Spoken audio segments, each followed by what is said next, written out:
Tara, samahan niyo ako sa isa sa pinakamalupit na kwento. Madilim ang gabi, walang tigil ang ulan sa Black Death Sect. Isang misteryosong estranggero ang dumating sa pintuan. Kumikidlat, nakikita ang mga anino ng mga taong nag-aabang sa kanya, may hawak na mga sandata bago pa man siya makapasok. Sumisigaw sila na nandito na siya. Dumating na ang nameless swordsman at kailangan siyang patayin. Walang pag-aatubiling sumugod ang buong sekta. Sumugod sila agad, pero siya, kalmado lang. Binunot niya ang kanyang espada at nagsimula ng isang madugong masaker sa buong lugar. Walang awa ang mga kalaban, isa lang ang nasa isip nila, patayin siya. Pero masyado siyang mabilis, sunod-sunod na bumagsak ang mga kalaban ng walang kahirap-hirap. Hiniwa niya sila isa-isa, hindi na siya mapigilan, biglang may sumugod na may hawak na sibat. Akala ng kalaban ay nakahanap siya ng tiempo habang nakatalikod ang ating bida. Pero isang mabilis na atake ng espada ang tumapos sa kalaban. Bago mamatay ang kalaban, iisang tanong lang ang naiwan sa isip niya. Paano siya napuruhan nito kahit nakatalikod? Patuloy ang ulan pero nag-iba na ang paligid sa Death Sect. Puno na ng mga walang buhay na katawan ang buong lugar. Sa pinakaloob ng lugar, may isang matandang nakaupo lang habang pinapanood ang lahat. Akala mo walang kaharap. Pero kasabay ng isang malakas na kulog ay lumitaw ang misteryosong swordsman na ito. Nagkatinginan ang dalawa. Seryoso ang mukha ng matanda at tinanong kung siya ba ang nameless swordsman. Pero nanatili lang siyang tahimik. Tinanong ng matanda kung nasa panig ba siya ng hustisya kaya nakatago ang mukha niya. Ang sagot niya, hindi. Yun lang ang pinakarason. Nagtaka ang matanda kung hindi siya mabuti, bakit niya pinupuksa ang mga masasamang faksyon. Agad naman niyang sinabi na hindi rin naman siya isang masamang tao. Tumawa ang matanda, niloko niya daw silang lahat, baliw. Pero ang totoo, wala naman siyang niloko kahit sino. Naniwala lang sila sa gusto nilang paniwalaan. Naglabas ng malakas na aura ang matanda, natutuwa siya sa lalaking ito. Kahit tatawid na sila sa kabilang buhay ngayong gabi, wala siyang pinagsisisihan. Kaya gusto siyang harapin ng matanda. Siya man ang nameless swordsman o hindi, nandito siya para patayin ito at hinding-hindi papayag ang matanda na mangyari yon ng walang matinding labanan. Tingnan niyo ng maigi ito, maganda kayo sa mangyayari. Hinugot ng swordsman ang armas niya, dalawang halimaw na aura ang naglaban. Isang patak ng ulan ang naging hudyat ng giyera. Lumipas ang gabi at nakita natin ang isang espadang basang-basa ng dugo. Ang nameless swordsman ang nagwagi at sa isang napakabaliw na ngiti nagsisimula ang kwento natin. Habang paalis siya sa lugar, nilagpasan niya ang bundok ng mga patay. Samantala, maraming tao ang papunta sa sekta. Pagdating nila, halos lumuwa ang mga mata nila. Sino ba naman mag-aakala na ang sikat na Mount Hua ay babagsak ng ganito? Nag-alay sila ng panalangin para sa mga namatay. Napagtanto nilang gawa ito ng isang demonyong lumika ng madugong massacre sa Mount Hua. Pero biglang may sumigaw at pinapatigil sila. Gamit ang natitirang lakas, pilit siyang nagsalita para ibunyag kung sino ang nasa likod ng massacre. Nagulat silang lahat, buhay pa ang isang master ng Plum Blossom Sword. Naghihingalo na siya pero sinabi niyang isang tao lang ang may gawa nito. Biglang may bumulusok na patalim mula sa likuran niya at direktang tumapos sa buhay niya. Nandito na ang salarin. Agad naghanda ang lahat para harangin ang susunod na atake. Durog na durog ang katawan, hindi sila makapaniwala. Hinamon nila ang gago na magpakita na ng harapan ngayon din. Dahil tinawag nila, nagpakita siya. Habang naglalakad, nakilala niya ang iba't ibang factions. Andyan ang Shaolin, Kudan, Kinshen at Nansum. Grabe, nagdala talaga sila ng napakaraming tao. Sinigawan siya na manahimik agad. Sino daw ba siyang demonyo para gumawa ng ganitong massacre? Nabwisi tuloy ang bida natin. Sinabi niyang pumunta lang siya dito dahil sabi nila Mount Hua daw ang pinakamalakas. Sabay tapon sa hawak niya na parang sinasabing hindi pala totoo ang mga walang kwentang bali-balita na yon. Hindi makapaniwala ang leader ng Mount Hua na babagsak sila ng ganun lang talaga. Pero dahil nandito na ang lahat, baka mas malakas sila sa Mount Hua. Siyempre, nagalit ang lahat ng factions sa sinabi niya. Papatayin nila siya ngayon din para mabigyan ng hustisya ang Mount Hua. Sumugod ang lahat ng masters ng sabay-sabay. At tama nga ang naisip niya, sobrang saya ng lugar na ito. Okay, alam ko ang iniisip nyo. Classic wuxia, di ba? Pwes, mali. Kasi ang bida natin nagpahinga at nag-log out. Masyado kasing nakakapagod ang sabay-sabay na umatake. Pagtingin natin sa pangalan, naglalaro lang pala siya ng Murim Online. Baliw, di ba? Isang bagong virtual reality game na nakaset sa mundo ng Murim. Dahil sa sobrang brutal, duguan at makatotohanang masakay nito, inulan ng reklamo ang laro at gusto na itong ipasara ng mga tao. Pero aminin ko, walang kapantay ang larong ito. Kailangan lang talaga niyang maging mas maingat sa susunod na paglalaro. Biglang nag-flash sa balita, nawawala daw ang CEO ng Day Industries. Napaisip ang bida natin na baka mas magandang gawin yon in real life. May naririnig siyang umiiyak, kaya lumingon siya. May humihingi ng tawad. Oo nga pala, nakalimutan niyang may tao siyang tinali at binusalan sa kwarto. Nagmamakaawa ang lalaking ito na huwag siyang patayin. At teka, siya pala yung CEO na nasa balita. Umiiyak at nagmamakaawa siya habang lumalapit ang ating bida na may dalang higanteng maso. Patawarin? Hindi alam ng CEO kung bakit siya kinidnap. Wala naman daw siyang ginawang masama. Boom! Nagbagsak ang ating bida ng mga pictures. Walang ginawang masama, nasa picture siya habang sinisipa ang isang babae, may hawak pang lagari sa tabi. Gulat na gulat ang CEO kung saan nanggaling ang ebidensya. Kung wala talaga siyang kasalanan, hindi sana siya naging target na yon. Sabi ng CEO, nagsisisi na daw siya at paulit-ulit na nagmakaawa. Pero biglang hinawakan ng mahigpit ng bida natin ang ulo niya. Sawa na siyang marinig ang salitang sorry mula sa kanya. Agad niyang binuhat ang maso para durugin na sana ang lalaki.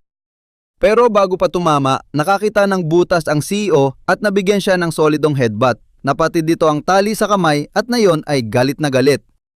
Patay ka ngayon! Inagaw ng lalaki ang maso. Medyo nagulat ang bida natin dahil mabilis sumugod ang mataba para patayin siya. Pero kalmado lang, naiwasan niya ito ng madali. Kinasahan niya ng isang solidong suntok diretso sa mukha kaya napaluhod ang kalaban. Isang malupit na sipa, tanggal ang armas. Na yon, umiiyak at nagmamakaawang wag siyang mamatay. Hanggang dito muna tayo. Sigurado akong gusto niyong makita ang sunod na mangyayari. Samahan niyo ako rito dahil nakakabaliw ang kwentong ito. May isang bagay na paulit-ulit niyang sinasabi. Karamihan daw sa tao ay mga herbivores at may iilang carnivores na pumapatay sa mga mahihina. Tapos bigla na lang may napansin siya sa likuran niya. Ang mga halimaw na ito ay inaatake ang mga inosente para kainin sila. Pagkakita niya sa refrigerator na puno ng mga bangkay, sobrang natakot siya. At dito natin makikilala na ang taong ito ang hunter ng mga mahihina. Pero hindi sa parang iniisip nyo, dahil siya mismo ang mismong humuhuli sa mga carnivores na ito. Ayaw niyang may lumapit, gusto lang niyang lumayo ang baliw na ito. Pero bigla na lang nawasak ang pinto sa likuran niya at isang special command team ang biglang pumasok sa kwarto niya. Tinawag nila ang bida nating si Don Bonzo. Arestuhin daw siya dahil sa kidnapping at murder kaya gulat na gulat talaga siya. Paano nahanap ng mga pulis ang lugar na ito? Tanong niya sa sarili. Tapos may nagpaputok ng baril para takutin siya at sinabing wag na wag siyang kikilos. Totoong bala yon. Napagtanto ni Don ang nangyayari at alam niyang kahawig ito ng sitwasyon sa larong yon. Tinanong niya sila kung may ideya ba talaga sila sa mga nutyayari rito. Ang basurang ito ay pumatay na ng 6 na babae. Tinorture niya, pinaglaruan at kinuhanan pa ng pictures ang mga ito bago niya tuluyang pinatay.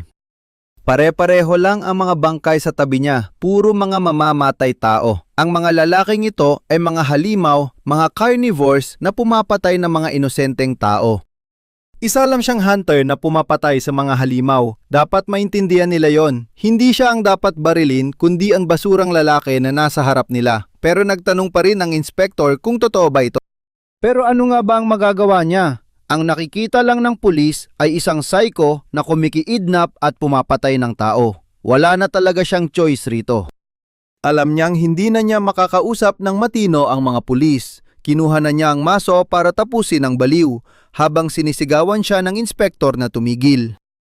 Panurin niyo itong maigi. Binaril siya ng pulis pero huli na dahil napasabog na niya ang ulo ng baliw. Bago mamatay, hiniling ni Don na sana sa susunod na buhay makapatay siya ng maraming halimaw nang walang pumipigil sa kanya. Oo, isang lugar na kagaya ng Murim na yon. Dahil sa tama ng baril ay unti-unti na siyang nawawala sa mundong ito habang inaalala ang lahat. Tapos bigla na lang siyang nagising dahil sa isang timba ng malamig na tubig. Buhay siya! Narinig niya yung putok ng baril. May tao sa harap niya na nagsabing akala niya patay na siya. Lumalaban pa rin. Matibay na bata. Pero nakakabwisit daw tingnan ang batang ito. Tinanong siya kung alam ba niya kung magkano ang ginastos para bilhin siya. Gusto na sana siyang tapusin ngayon din, pero tinapon lang siya sa lapag. Magkikita na lang daw sila bukas dahil pagod na si Don at hindi niya maintindihan ang nangyayari. Pero dahil sa ginawa sa kanya, agad siyang kumuha ng bato para tapusin sana ang lalaki. Pagbangon niya, sobrang sakit ng buong katawan niya. Hindi niya alam kung anong nangyayari sa kanya, pero may napansin siyang kakaiba nung hinubad niya ang kanyang damit. Hindi kanya ang katawang ito, sobrang payat eh. Saan ba nanggaling ang lahat ng mga peklat na ito? Pagtingin niya sa labas, alam na alam niya kung anong lugar ito. Sigurado siyang ito ang Murim. Sa sobrang tuwa, kahit na sobrang hina ng katawan niya, napahawak na lang siya sa ulo at nagsimulang umiyak. Nagkatotoo na ang kanyang healing. Nakilala siya ng system, dumating na daw ang player na si Don Bonso. Welcome sa mundo ng mga totoong malalakas sa Murim Online. Nararamdaman niyo rin ba ang hype? Sabay sa baliw niyang tawa, simula na ng nakakabaliw na kwentong ito. Kinabukasan, may makikita tayong isang taong nagtatrabaho sa kwadra. Tinawag nila si Sosam. Ang taong ito ay si Ginoong Marchil. Gusto nitong sumunod agad si Sosam sa kanya dahil may ipapagawa daw itong trabaho. Nagtanong siya kung ngayon na ba talaga kasi hindi pa siya tapos maglinis ng kwadra. Pero inawakan siya ni Marchil sa muka. Mukha bang nakikiusap siya ngayon?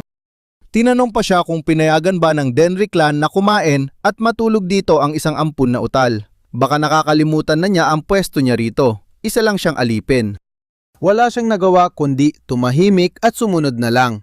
Kailangan niyang samahan ng bata sa isang lugar. Tinanong niya kung nasaan si Marchil pero alam na niya ang ugali ng matandang iyon. Nasa bar na naman daw si Brother Marchil para uminom. Wala siyang paki doon pero dahil silang dalawa lang ang nandito, mahihirapan siyang buhatin mag-isa ang lahat ng mga gamit na ito.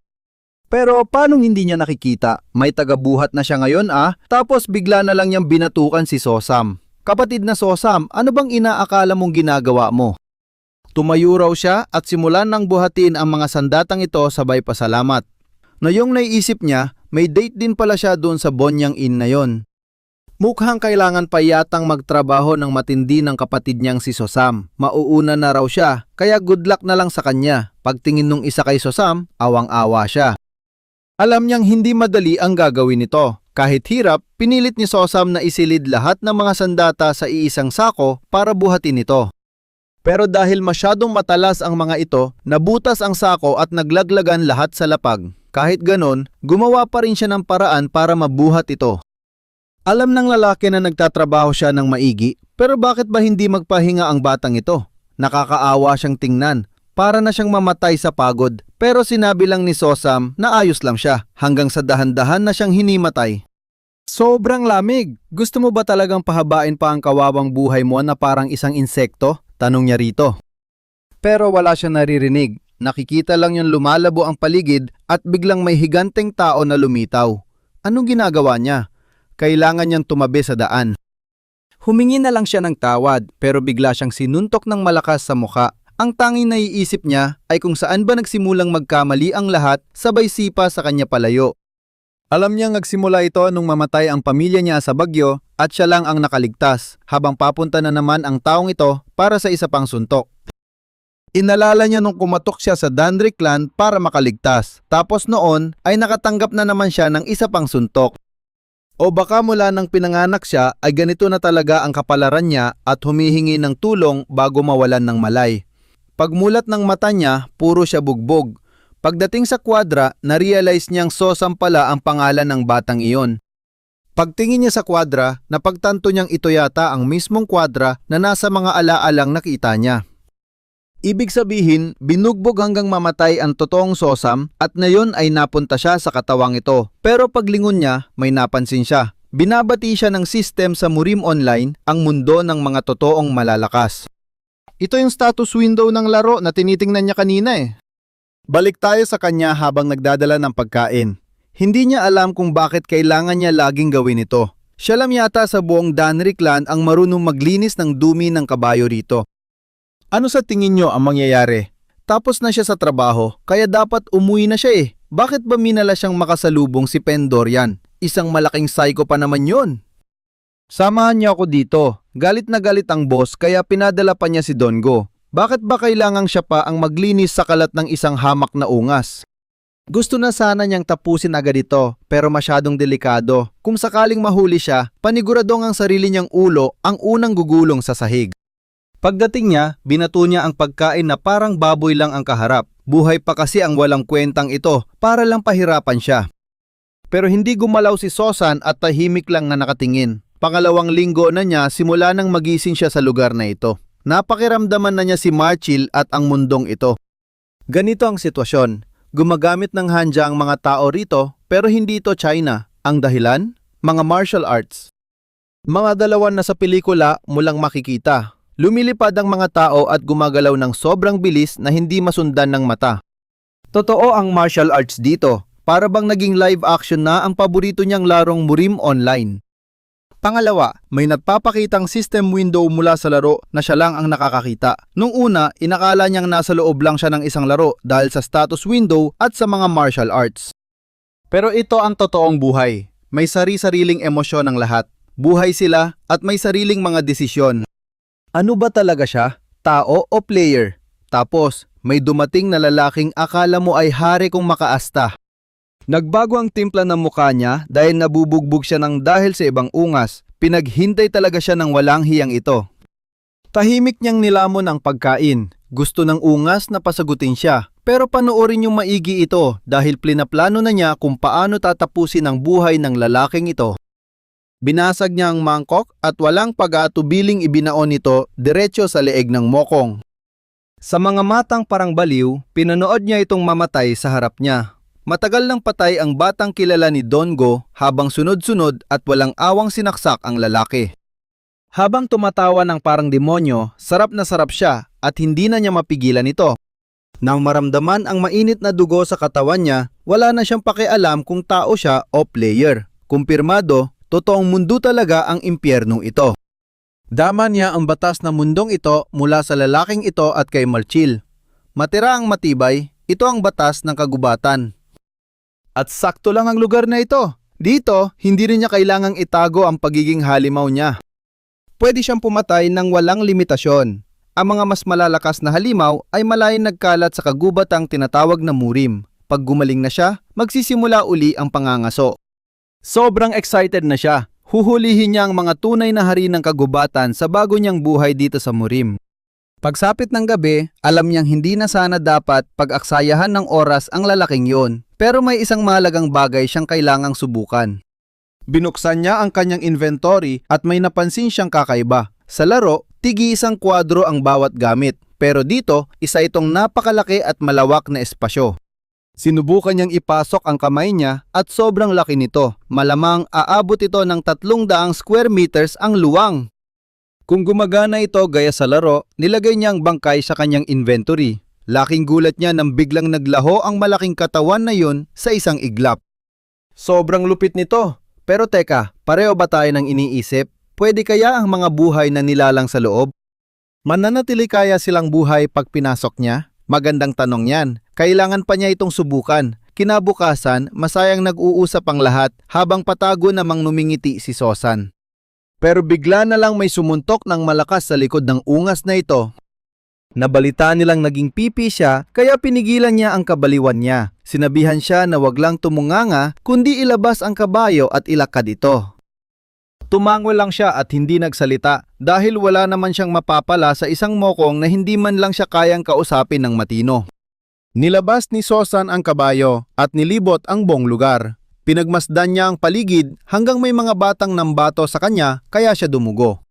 Pinagtawanan nila ang tanga at ungas daw na si Susan. Pipi na raw ito. Pero isang malamig na tingin lang niya, biglang umiyak ang bata.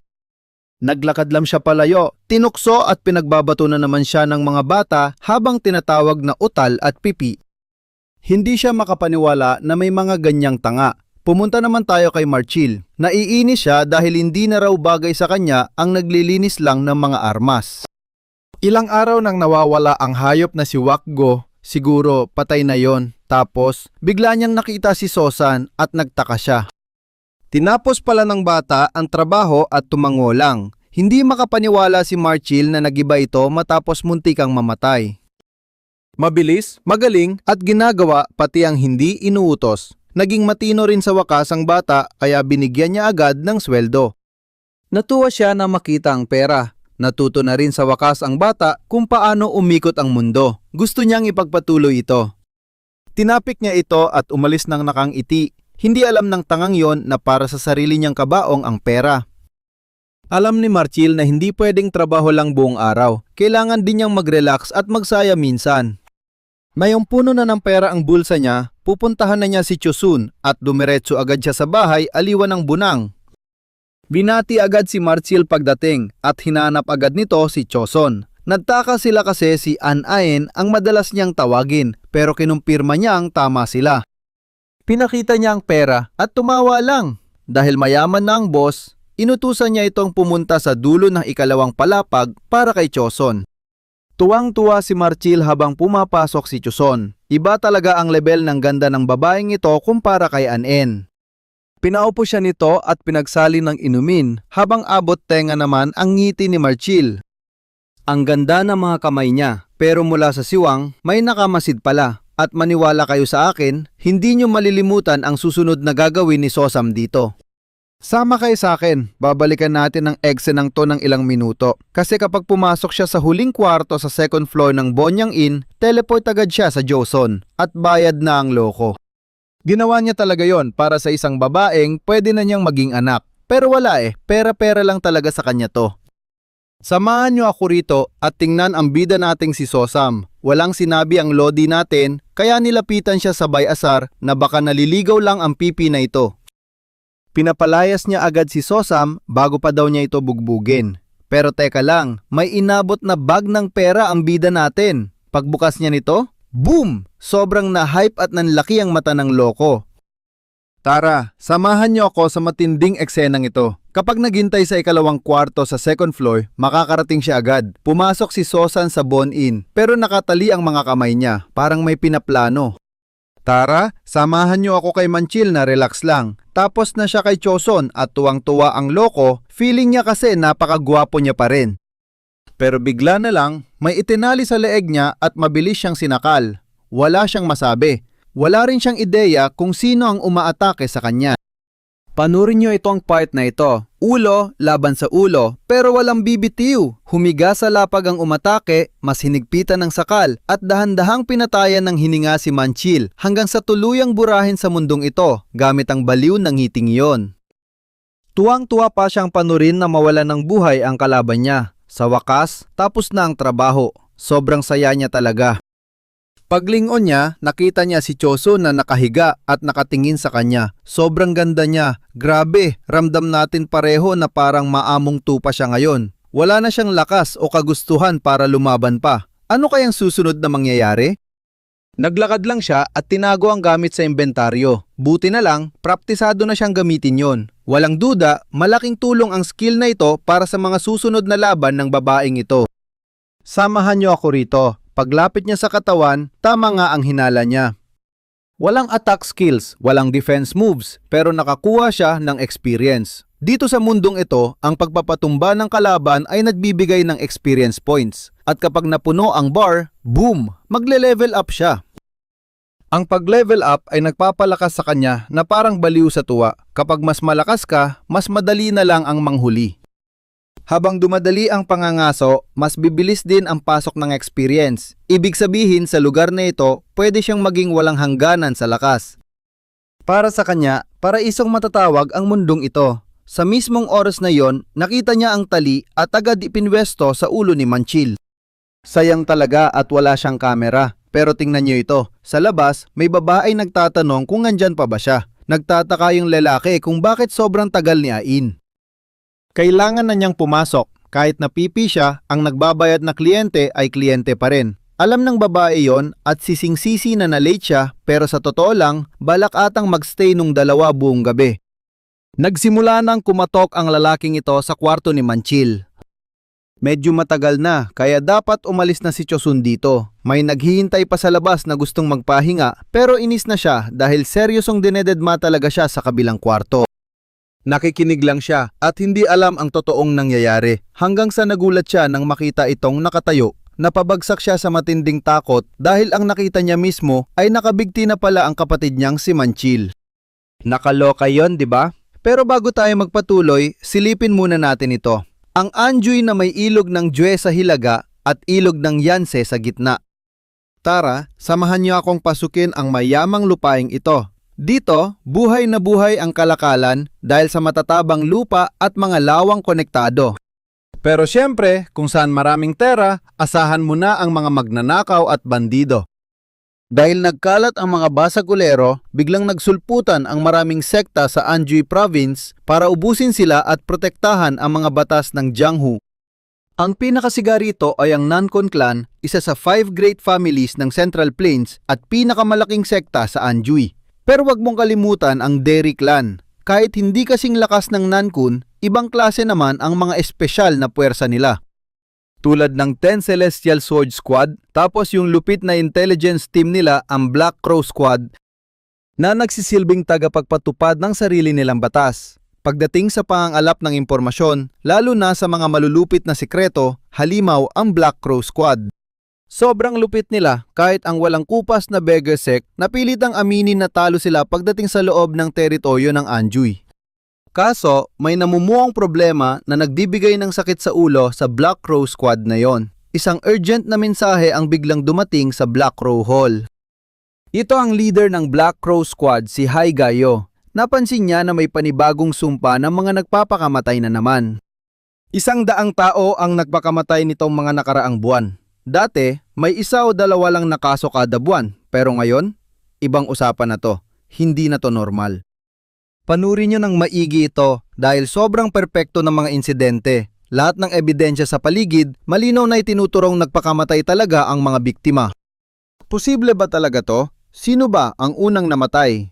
Isang utusan ng clan na nagngangalang Manchil, kinumpirma niya kung sa Danri clan niya ba ito nangyari at oo nga.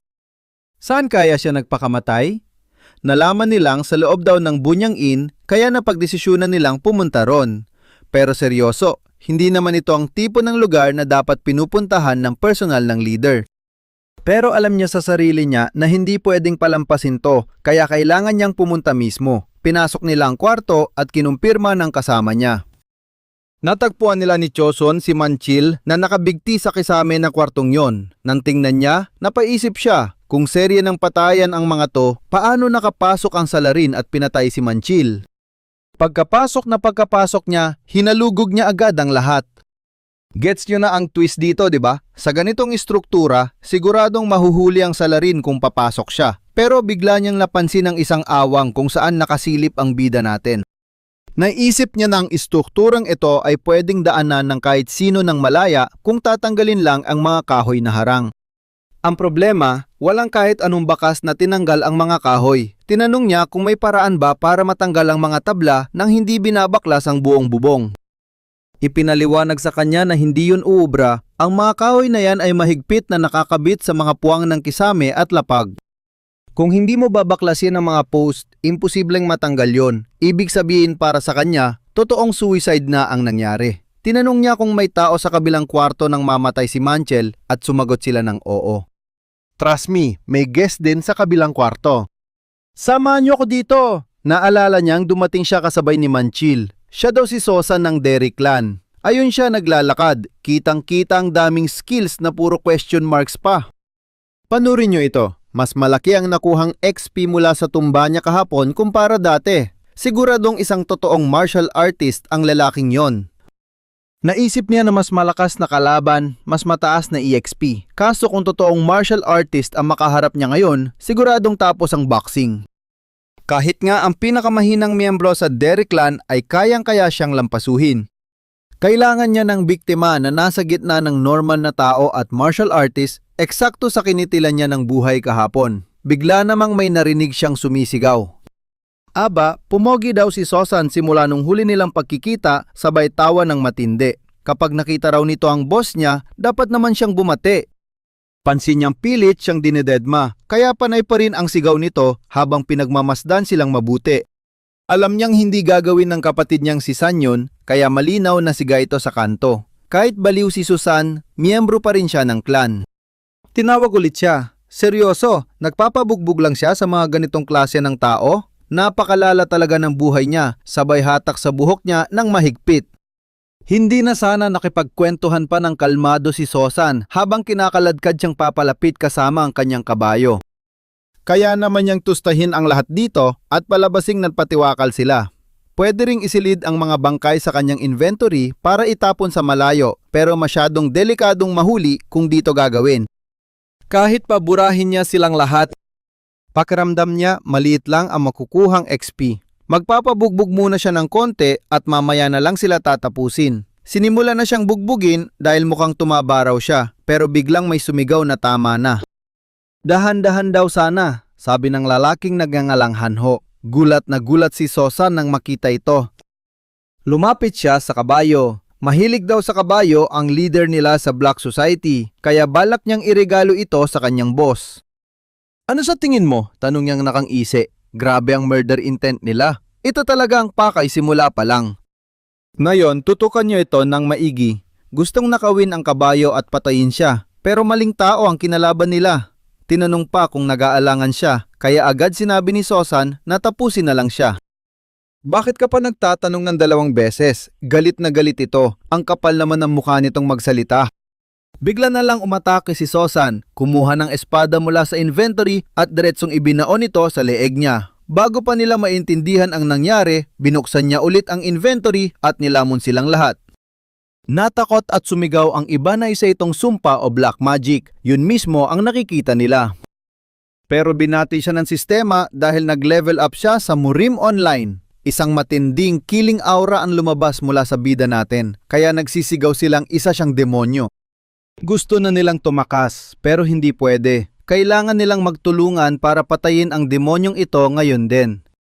Nagtatakbo palayo ang isa at humingi ng tulong. Hindi alam kung anong klaseng halimaw ito, pero bago pa makalabas ng eskinita, mabilis siyang nahiwa ng napakatindi. Imposibleng mamatay siya sa eskinita na ito nang dahil sa isang baliw. Isang walking bangko lang ito na namimigay ng barya kapag binubugbog. Hindi siya makapaniwala. Gagawin lang naman niya ang trabaho para kumita ng mabilisang pera. Paglingon niya, sinalubong agad siya ng malakas na sipa ni Susan at game over. Knockout ang mukong. Nagsimula na ang kaladkarin ni Susan ang katawan niya palayo at para sa kanya, seryosong kabaliwan na mapatay ng demonyong mukhang inosente. Lumipat tayo sa ibang lugar na puno ng bangkay at talagang nagulat siya. Naramdaman niyo rin ba yon? Paggising ng Mokong, akala niya demonyo ang bida natin. Balak pa sanang tumakas, kaso agad bumalandra ang isang patalim sa mismong mukha niya. Sining mayabang na unang namatay kanina? Tanong ni Susan. Takot siyang sumagot at tinanong kung si Hanho ba ang kinutukoy. Inusisa ni Susan kung anong sinabi nito kanina tungkol sa isang society. Binanggit daw nito ang Black Society. Sobrang takot ng lalaki at kahit hindi niya masyadong maintindihan ang nangyayari, ipinaliwanag niya ito. Ang Black Society daw ay isa sa mga grupong naghahari sa eskinita ng Bunjang, kung saan miyembro si Hanho. Biglang naging interesado tuloy si Susan. Kung iisipin, nabanggit din ng lalaki ang leader nila kanina, kaya mas lalong kinabahan ng maton. Umamin siyang si Van Poyon daw ang boss nila. Ang gagong si Van Poyon daw ang nag-utos na patayin at pugutan ng ulo si Susan. Tahimik lang namang nakinig ang ating bida dito. Narealize niyang marami pang ibang grupo maliban sa Black Society may sariling posisyon at boss. Sa modernong panahon, para silang sindikato o mafia organization. Ayos lang iyon kay Susan. Gusto niyo malaman ngayon ang lahat ng detalye tungkol sa Black Society pati na rin sa ibang mga grupo. Kung kapaki-pakinabang ang impormasyon, bubuhayin niya daw ito. Tuwang-tuwa ang maton dahil makakaligtas siya, pero bigla na lang siyang tinigbak at itinapon diretso sa inventory. Tapos na maglinis si Susan, kabayo na lang ang naiwan sa kanya. Napakarami niyang nalamang impormasyon ngayon tungkol sa mga grupong kriminal. Naghanap sana siya ng biktima sa Murim para mag-level up, pero ibang klaseng jackpot ang nahanap niya dito. Mula ngayon, pagtutuunan niya ng pansin ang mga kumag na ito at maghahandang ihanting silang lahat. Kailangan niyang mag-level up ng matindi habang napansin niyang nawala na ng tuluyan ang bakas nila. Gumaling lahat ng sugat niya na mag-level up. Hindi lang mga peklat sa kamay, kundi burado pati ang lahat ng mga pasa niya sa buong katawan. Baka nga pati ang tama sa puso at utak niya ay kayang maghilom. Kung magle-level up na rin lang, ayos lang sigurong makipagsapalaran. At isa pang mahalagang aral ang napulot niya. Ang liwanag, yung silaw na bumalot sa eskinita nang mag-level up siya, yon ang pinakamalaking disadvantage niya. Masyado itong agaw pansin at sigurado siyang malaki ang tsansang makaakit ito ng panibagong peligro. Alam niyang kailangan itong itago, kahit ang mga assassination techniques na gamit ang kanyang inventory ay hindi dapat makita. Bawal siyang mahuli ni Numan. Ang isang hunter na nagtatago sa gitna ng kanyang mga biktima ay dapat magmukhang napakanormal na tao lamang. Kapag mukha kang tulad ng iba at hindi halata, dun ka lang magiging pinakamagaling na hunter sa buong mundo. Para sa kanya, dapat gawin lang ang level up pagkatapos ng hunting o kung puro mga biktima lang ang nakapaligid sa kanya. Kaya nagpatuloy na lang siya sa paglalakad, bit-bit ang kanyang kabayo. At dito muna tayo hihinto, paniguradong babalikan niyo to. Samahan niyo ako dito, muntik nang matapos ang kwento ni Hanho kung hindi siya naging maingat. Kailangan niya magtago sa lipunan ngayon at maniwala kayo, hindi na sapat ang pagpapanggap na pipi. Kailangan niyang lumakas agad nang walang nakakapansin, kaya nagsimula siyang makihalubilo sa mga ordinaryong tao. Habang iniisip niya kung paano tatapusin ang mga mas malalakas pang kalaban, may biglang humawak sa balikat niya. Diretsaan siyang tinanong kung siya ba mismo ang tumapos sa buhay ni Manchil. Grabe ang bigat ng kamay na nakapatong sa kanya. Nakakakilabot na presyon. Pero teka lang, lumipat muna tayo sa ibang eksena. Nagpakita ang sistema ng isang critical error sa muring online. Pero ayon din sa mensahe, wala naman daw itong magiging problema sa pagpapatuloy ng mismong laro niya. Yun ang akala nila. Lumabas ang error na ito pagkatapos niya mag-level 2, kaya litong-lito siya. Posible, kayang siya mismo ang naging dahilan ng error na ito. Dahil sa dami ng nangyayari, hindi dapat siya nandito habang sabay na tumatakbo ang sistema ng laro. Malamang doon galing ang problema, pero nag-isip pa siya. Hindi lang ang presensya niya ang naging problema mula simula. Yan ang naisip niya, kahit wala na siyang pakialam sa bagay na yan. Ngayon, nakikita na niya ang strength, agility, intelligence, health, attack, defense, at pati ang kanyang offensive martial arts. Kasama ng defensive martial arts, hit points, mga quests, skills, equipment, at mismong target niya, astig, sobrang paborito para sa kanya. Napansin niyang yung mga stats na puro question marks dati ay naging progress bars na ngayon. Napaisip agad siya kung konektado rin ba ito sa naganap na critical error kanina. Siguro dahil sa totoong buhay, hindi naman lahat nasusukat tulad sa isang laro. Pagbukas niya ng skill window, nakita niyang meron na siyang 5 bagong skills. Ang level 1 slash niya ay basic attack at simpleng pagwasiwas lang ng armas. Yung pangalawa naman ay thrust o tusok. Basic attack din ito para bumaon ng armas sa kalaban. Ang block naman ay para salagin ang anumang vertical attack na ibabato ng kalaban sa kanya. Throwing, isang basic skill para sa paghagis ng armas. At ang huli, spiritual eye, na wala pa man lang siyang 1% na mastery. Habang tinitingnan niya ang mga skills na ito, na-realize niyang mga common passive skills lang pala ito na nakukuha paggawa pa lang ng karakter sa muring online. Pero nakuha ng spiritual eye ang atensyon niya. Ngayon lang siya nakakita ng ganitong skill. Walang matinong description, kaya wala siyang ideya kung para saan ba talaga ito. Sakto naman, nag-abiso ang sistema na ang spiritual eye ay kusang mag-a-activate kapag naabot na ang mga tsak na kondisyon nito. Babala, huwag kayong kukurap dito. May papalapit na kalaban na 10 levels ang gap sa kanya. Nagulat siya habang bumabagsak ang distansya. 19, 18, 17 meters. Wala siyang ideya sa nangyayari pero tuloy ang bilang paibaba sa 16 meters. Na-realize niyang nagbibigay ng early warning ang sistema at hindi niya alam kung sino ang parating. Naikuyom niya ang kanyang kamao habang dahan-dahang bumubukas ang pinto. Baka hindi ito kalaban. Alam niyang kokonti lang ang may lakas ng loob na pasukin ang Danring clan. Kung may infiltrator sa Danner clan, hindi siya aabante ng ganito kabagal at kalmado. Ibig sabihin, ang taong papalapit sa kanya ngayon ay siguradong isang halimaw na eksperto ng mismong clan. Hindi niya eksaktong alam kung gaano kalayo ang 10 levels pero sa dami ng hirap bago pa mag-level 2, sobrang laking agwat nito. Ilang buhay ba ang kailangan niyang tapusin kung puro ordinaryong tao lang ang biktima para lang makaabot sa halimaw na level 10? Baka 1,000 o 10,000 pa. Kahibangan nito, pero ganyan siguro kalakas ang halaga ng buhay para maabot ang ganyang klase ng lakas. Sa dami ng mga miyembro ng Denry Clan, mangilan-ngilan lang ang posibleng malakas ng ganito. Pagtungtong sa level 1, nakita agad niya si Sosan. Nang ipatong nito ang kamay sa kanya, mariin itong tinanong kung siya nga ba ang pumatay kay Manchil. Takot na takot ang bida natin, kaya natpanggap siyang walang alam at kaawa-awa. Pero mas hinigpitan ni Sosan ang paghawak sa kanya at biglang may matinding kuryenteng dumaloy sa buong katawan niya. Ramdam niyo ba ang bigat ng eksenang ito? Wala siyang magawa kundi tiisin ang sakit na dumadaloy sa loob niya. Naglalabas ng malakas na presyon ang matanda. Tiningnan ang loob ng katawan niya at pinaso siya nito bago tuluyang tumigil. Walang ideya si Sosan sa totoong nangyari, kaya sinabi na lang nitong aalis na sila.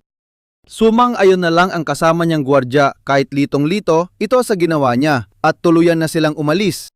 Habang iniwan siyang nakatitig ng matalim mula sa dilim na puno ng galit. Sa paglalakad, tinanong ng kasama si Sosan kung bakit sila umalis nang walang matinong investigasyon doon. Akala niya hindi pinagsususpetsahan ang bida, pero sinabi nitong naghinala siya kaya niya pinadaloy ang kanyang enerhiya para suriin ang loob ng katawan nito. Kung nag-trainee ng martial arts yung tao kahit konti, siguradong may maiiwang bakas. Tinanong siya kung may nahanap siya, pero sabi lang ng matanda ay blanko ang katawan. Walang kahit anong internal energy, isa lang siyang ordinaryong tao na hindi pa nakakapag-aral ng anumang martial arts sa buong buhay niya. Ibig sabihin, hindi pinatay ang mga taong yon, kundi nagpakamatay talaga sila. Kung totoong isa itong salot, ilang tao pa ba ang mamamatay bago ito matapos?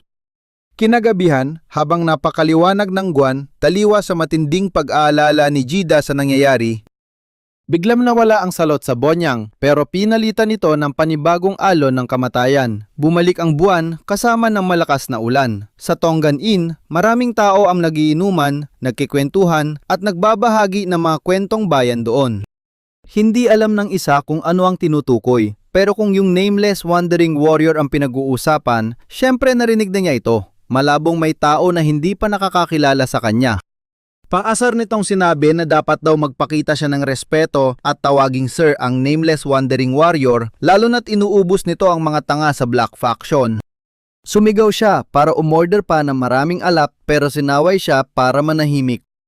Kailangan daw nitong mag-ingat at hinaan ang boses. Kung may makarinig sa kanya, gulo ito. Pero tuloy pa rin siya sa pagsigaw, hayaan daw nilang marinig. Sabi niya, ubos na rin naman ang White Tiger Gang at Red Wolf Sect ng mismong Black Faction habang tinatawanan silang lahat. Pero gusto pa rin nilang patahimikin ito. Binalaan siyang may mga natitira pang lugar sa faction. Kapag narinig siya ng Dark Society, tapos ang buhay niya. Pero aalis na rin naman sila roon. Dudurugin din daw ng mahal nilang nameless wandering warrior ang mga siraulong yon. At bago tayo maghiwalay, tingnan nyo ito. Napatingin ang lahat habang isang misteryosong taong walang muka ang dahan-dahang naglalakad paalis. Sa ilalim ng malakas na ulan, naglakad siya sa madilim na eskinita hanggang sa makarating siya mismo sa lugar na ito. Habang bumabagyo ngayon, samahan niyo ako, babalikan natin yung nakita natin sa simula. Natutulog lang yung mga bantay sa entrance hanggang sa nagising sa isang malakas na kalabog. Natutulog pa ba sila sa ganitong sitwasyon? Kailangan na nilang kumilos. Hindi nila alam na nagkakagulo na ang lahat dahil sa nameless wandering warrior na yon. 3 miyembro ng Black Faction ang nabura na sa mapa. 3 na. Ang natitira na lang sa kanila ay ang Black Snake Society, kaya dapat silang maging handa.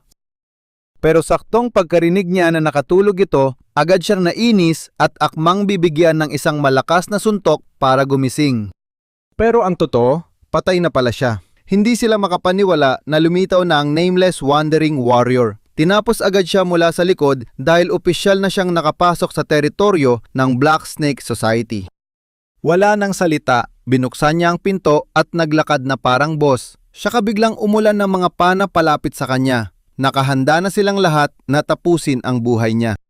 May napansin siya at sinigawan siya ng mga ito. Alam na nilang darating ang walang kwentang daga na ito. Harapan na sa buong hukbo. Habang bumubuhos ang ulan, gusto ng leader na patayin ang lahat ng mga walang hiyang ito. Sumugod agad sila pero nang hugutin niya ang espada niya kahit patak ng ulan na hati. Gamit ang kasanayang sweep of 1,000 soldiers, pinagtataga niya silang lahat ng walang awa. Wala siyang pakialam kung sino ang humarang. Gamit ang bilis at lakas niya, sinimulan niyang ubusin ang lahat habang pinapanood silang bumagsak isa-isa. Takot na takot ang lahat at pilit umiiwas sa daan. May isang sumugod gamit ang sibat pero sa sobrang bilis niya, inangat niya ang isang kalaban at inihagis sa mismong sumusugod sa kanya. Ginamit niya ang espada para tuhugin silang dalawa, patay agad.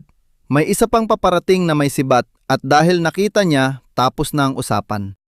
Tatapusin na sana niya ang basurang ito. Napansin agad niya ang parating na atake habang gusto namang sumigaw ng kalaban na manatili siyang tahimik at ibigay na ang ulo niya. Tutok lang kayo dito, grabe to. Ginamit niya ang inventaryo niya para maghagis ng patalim. Boom! Patay agad. Gulat ng kalaban kung saan galing yon habang si Sosan ay nakatingin lang. Sakto namang may napatumba na naman siyang isa at tuwang-tuwa sila dahil sa wakas ay may nakatama rin sa kanya ng kahit isang suntok. Dahil sa walang awang pagmasakar sa mga tauhan niya, akala niya halimaw ito pero sa huli isa lang pala siyang hamak na tao. Gusto na nilang lahat lumaban dahil naisip nilang kaya pala siyang mapatay pero mali sila. Napansin niyang tumatawa ang walang hiyang ito. Sobrang hayok na hayok sa dugo si Sosan kaya sumugod ulit siya sa laban. Mula sa malayo, isang taong nakatago ang nakapansin na kumukunti na ang mga sumisigaw. Isang tao lang ang uubos sa kanilang lahat. Hindi siya makapaniwala, nangingiki lang naman daw sila ng kaunti, nagbebenta ng alap at sangkot sa human trafficking. Yun lang naman daw. Ang ginawa lang daw nila ay pumatay ng mga taong parang basura na. Na-realize niya na may mas malala pa pala sa kanya sa mundong ito. Ang lalakas ng mga halimaw na to habang sila, mga mahihina lang. Alam nilang kailangan siyang tapusin sa madilim na eskinitang ito dahil ito lang ang tanging daan papunta sa Paradise Mansion, ang mismong bahay ng leader nila. Hinihintay na nila siya. Gusto nilang pumasok ang gago sa dilim dahil sila ang may bentahe rito. Biglang may aninong lumitaw kaya agad niyang inutos na paputukan ito. Pinaulanan ng atake at hindi siya makapaniwalang patay na agad ito. Naisip niyo rin ba na palpak ang patibong na yon? Tama kayo. Nang lumingon siya, ubos na ang mga tauhan niya. Hindi niya maintindihan. Patay na lahat. Napahugot na lang siya ng espada. Tinanong niya kung siya ba yung nameless wandering warrior. Ano bang kailangan niya? Ano bang ginawa nila para maghiganti siya ng ganito? Hindi naman siya ang Diyos ng kamatayan o kung sino. Anong karapatan niyang gawin ito? Pero bago pa siya matapos magsalita, boom! Hiwa ang leeg. Dahil isang bagay lang ang gusto ng bida natin, ang buhay nila. Tignan mo naman ang ginawa niya sa clan. Inubos niya lahat ng humaram sa daan niya. Tapos isama mo pa yung ulan at kidlat. Ang epic talaga. Isa na lang ang natitira, ang leader ng Black Snake Society na si Banong. Unang bumagsak ang White Tiger Gang. Pinatay niya si Han at nag-level up. Pero sobrang hinapa niya noon kumpara sa mga ito. Ginamit niya ang mga pain, ambush at sinadyang sunog. Yun ang mga taktikang ginamit niya para manghuli. Nang sa wakas ay malaman ni Baikho, ang leader ng White Tiger Gang, kung ano talaga ang nangyari, higit kalahati na ng buong gang nila ang tuluyang napulbos. Dahil sa pag-ubos niya sa kanila, binigyan siya ng mga opisyal at taga ngayon ng alias, ang Nameless Wandering Warrior.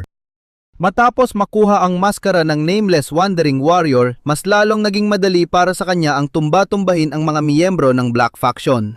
Pagkatapos niyang tapusin ang leader ng White Tiger Gang, level 5 na siya at nakuha niya ang mga unang active skills niya. Binati siya ng system dahil sa mga bagong abilidad na ito. King Gong at 3 Power Sword Technique. Ang King Gong ay isang martial arts skill na nagpapagaan ng katawan na walang applied level sa ngayon. Ang 3 Power Sword Technique naman, unang galaw, ang Sweep of 1,000 Soldiers. Level 1 pa lang ito at wala pang mastery. Isang malakas na horizontal slash at level 1 pa lang din ang applied level nito. Dahil dito sa 3 Power Sword Technique, tuluyan na siyang nakipag head-to-head sa Black Faction. Pagsapit ng araw na nagsimulang gayahin ng mga bata ang Nameless Wandering Warrior, Nabura na sa mundo ang Red Wolf Sect at ang tanging natitira na lang sa Black Faction dito sa Bonyang ay itong mismong Black Snake Society. Naalala niyo yung matanda sa simula ng manhwa na ito na nakaupo lang habang nanonood ng ulan? Siya si Vanampo, ang leader ng Black Snake Society. Pagsabay ng kidlat, nagpakita na ang bida natin. Tinanong siya ng matanda ng may malamig na tingin kung siya ba yung nameless wandering warrior, pero tahimik pa rin siya. Sabi niya, bayani raw ito, pero bakit daw nakabalot ang sarili niya na parang isang demonyo? Pinaliwanag ni Sosan na hindi siya bayani, pero kung ganun, bakit niya inuubos ang buong Black Faction? Para kay Sosan, iisa lang ang sagot. Ginagawa niya ito dahil hindi siya bayani. Tumawa ang matanda. Naloko raw nito ang buong bunyang. Kaso hindi naman. Sila lang ang nag-isip nun. At mga pre, tiwala lang. Kailangan nating panoorin itong laban na to dahil hinugot na niya ang espada niya. Samahan niyo ako. Papasok tayo sa isa sa pinakamalupit na bakbakan sa Murimlayon. Wala nang atrasan. Walang pakialam ang matanda kung siya man ang walang pangalang mandirigma. Gusto lang siyang burahin nito sa mapa. Sa sobrang inis, sumugod agad ang matanda at boom! Nagsalpukan ang dalawang halimaw na aura. Pagpatak ng isang butil ng pawis, sabay silang umatake. Nagkiskisan ang mga espada sa sobrang bilis, hindi mo na masundan ang tingin. Unang tinamaan si Sosan pero tuloy lang ang sangga niya. Nakita agad ng matanda ang opening para hiwain ang leeg ng bida natin. Kaso, kinapos ang atake. Sa halip na sa leeg, sa braso lang siya nasugatan, kaya nakadepensa pa siya ng maayos. Iba talaga ang lakas ng matandang ito. Napaatras tuloy ang bida natin. Nang makitang may tama na si Sosan, nang asar pa ang matanda at sumugod ulit gamit ng kanyang malupit na espada. Ginawa ni Sosan ang lahat para makadepensa, habang ang matanda naman ay lalong nagyayabang. Napansin agad ni Sosan na tinatarget ang mga sugat niya. Kapag nagpatuloy ito, siguradong talo siya dahil tuloy-tuloy ang mga hiwa sa kanya. Alam na ni Sosan, kailangan niyang isakripisyo ang sarili niyang laman para lang manalo. Nagtaka ang baliw na matanda pero gagamitin na sana ni Sosan ang kanyang ultimate technique. Kaso napigilan siya agad. May flexible na espada pala ang matanda at balak putulin ang braso niya. Napansin niya ito, nagpahit siya sinasadya pero nakuha niya ang gusto niyang mangyari. Akala ng matanda panalo na siya gamit ang kanyang flexible weapon. Pero ngumiti lang si Sosan at pinasabugan siya ng matinding chigong energy dahilan para tumalsik ito ng napakalayo. Medyo hingal na siya nang biglang may lumabas na ahas gawa sa aura. Ayon sa matanda, napakabihira daw ng ganitong klaseng teknik. Ginamit pa niya ang sariling katawan bilang pain. Hindi ganyan lumaban ang isang normal na martial artist. Galawan niya ng isang assassin o hunter at alam nila yon. Deathmatch ito. Ang may pinakamaraming tinatagong alas, siyang mananalo. Tingin ng matanda, lamang siya sa mga sekretong atake kesa sa bida. Iyon ang malaking pagkakamali niya. Mukhang ubos na ang lakas ni Sosan at takot na takot lang itong nakatingin sa nangyayari. Ngayon, huwag kayong kukurap dahil dito magiging baliw ang laban. Sumugod na ang matanda gamit ang snake attack para tuluyan ng burahin sa mundo ang ating walang pangalang assassin. Sigurado na sana ang tama, pero anong ginawa ng bida natin? Tumalon lang para umiwas? Gumamit siya ng alikabok para bulagin ang kalaban. Hindi papayag ang matanda kaya pinaatake ulit ang ahas, pero pagtama nito, boom! After image lang pala sa ere ang inatake niya. Mabilis niyang kinontrol ang ahas para sumugod ulit sa kanya.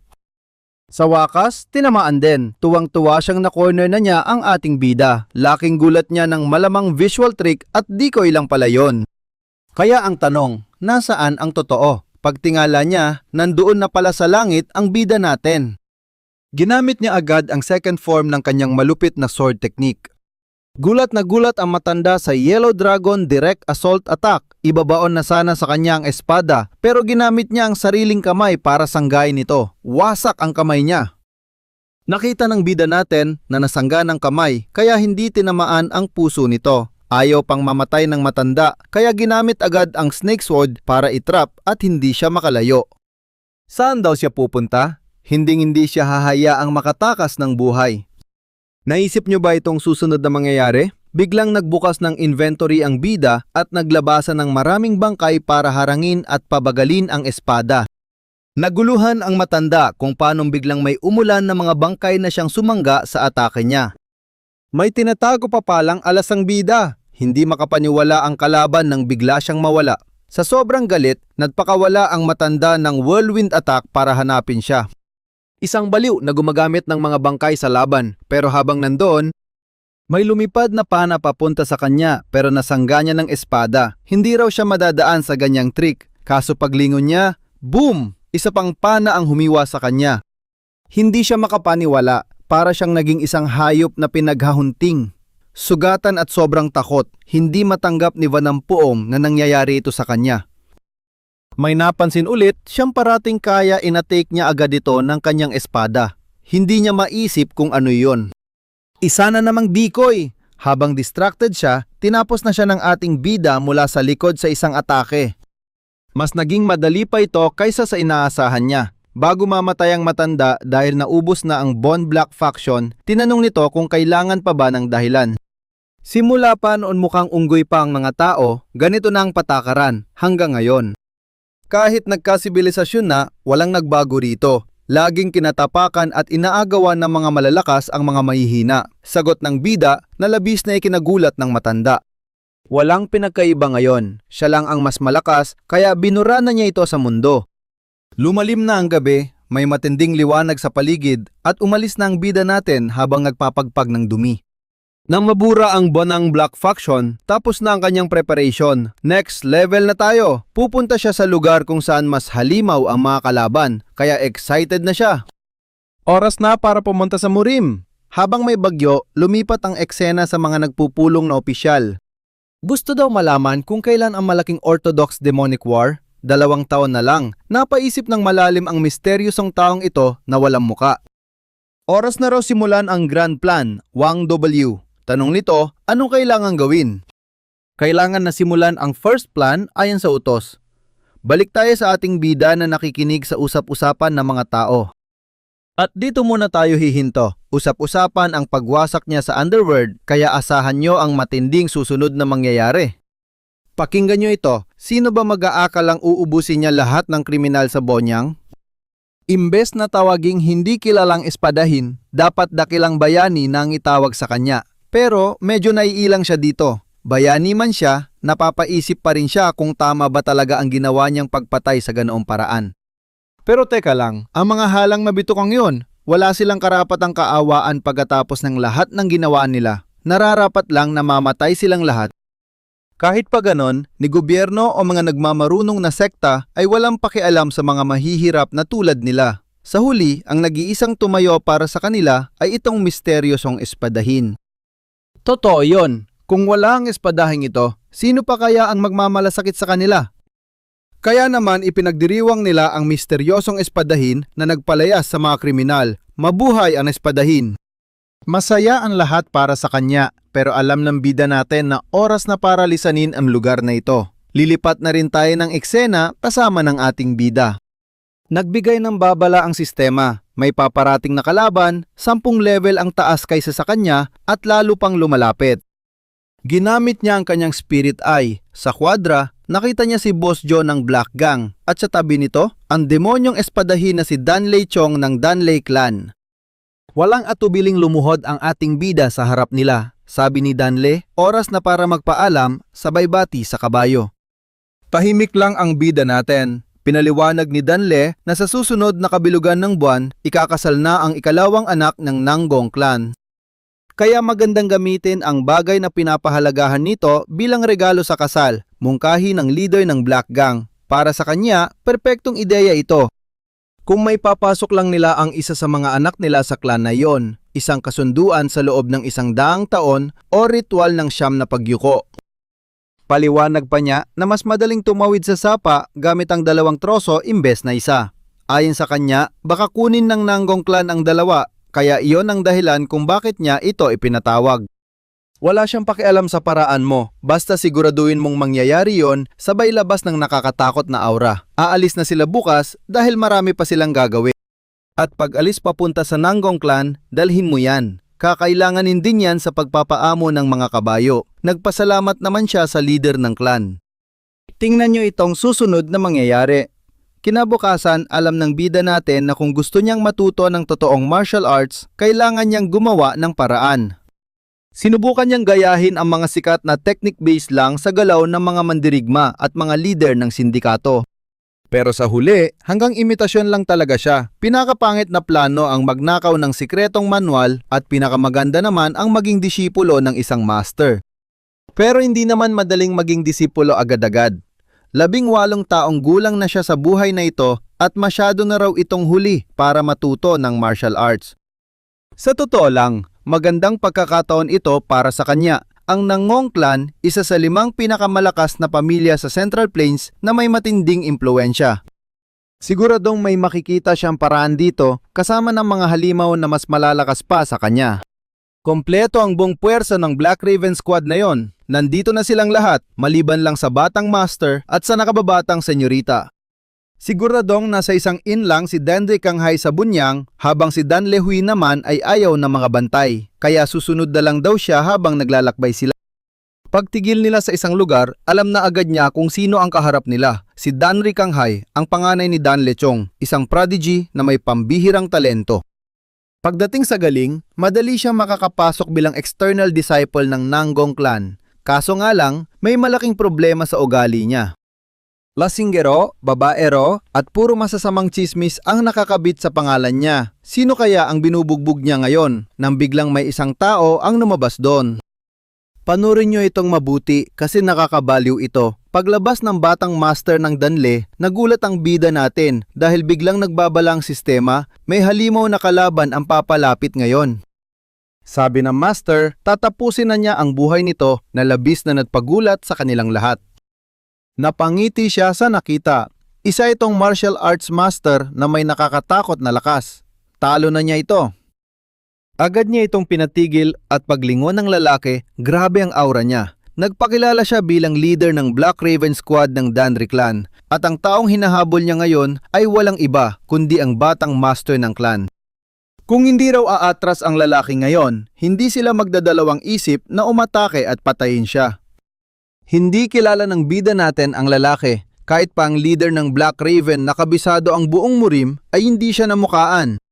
Pero halatang isa itong op na master, walang binatbat ang mga tao rito kapag ginalaban siya. Alam ng lalaki na hindi siya mamamatay sa lugar na ito.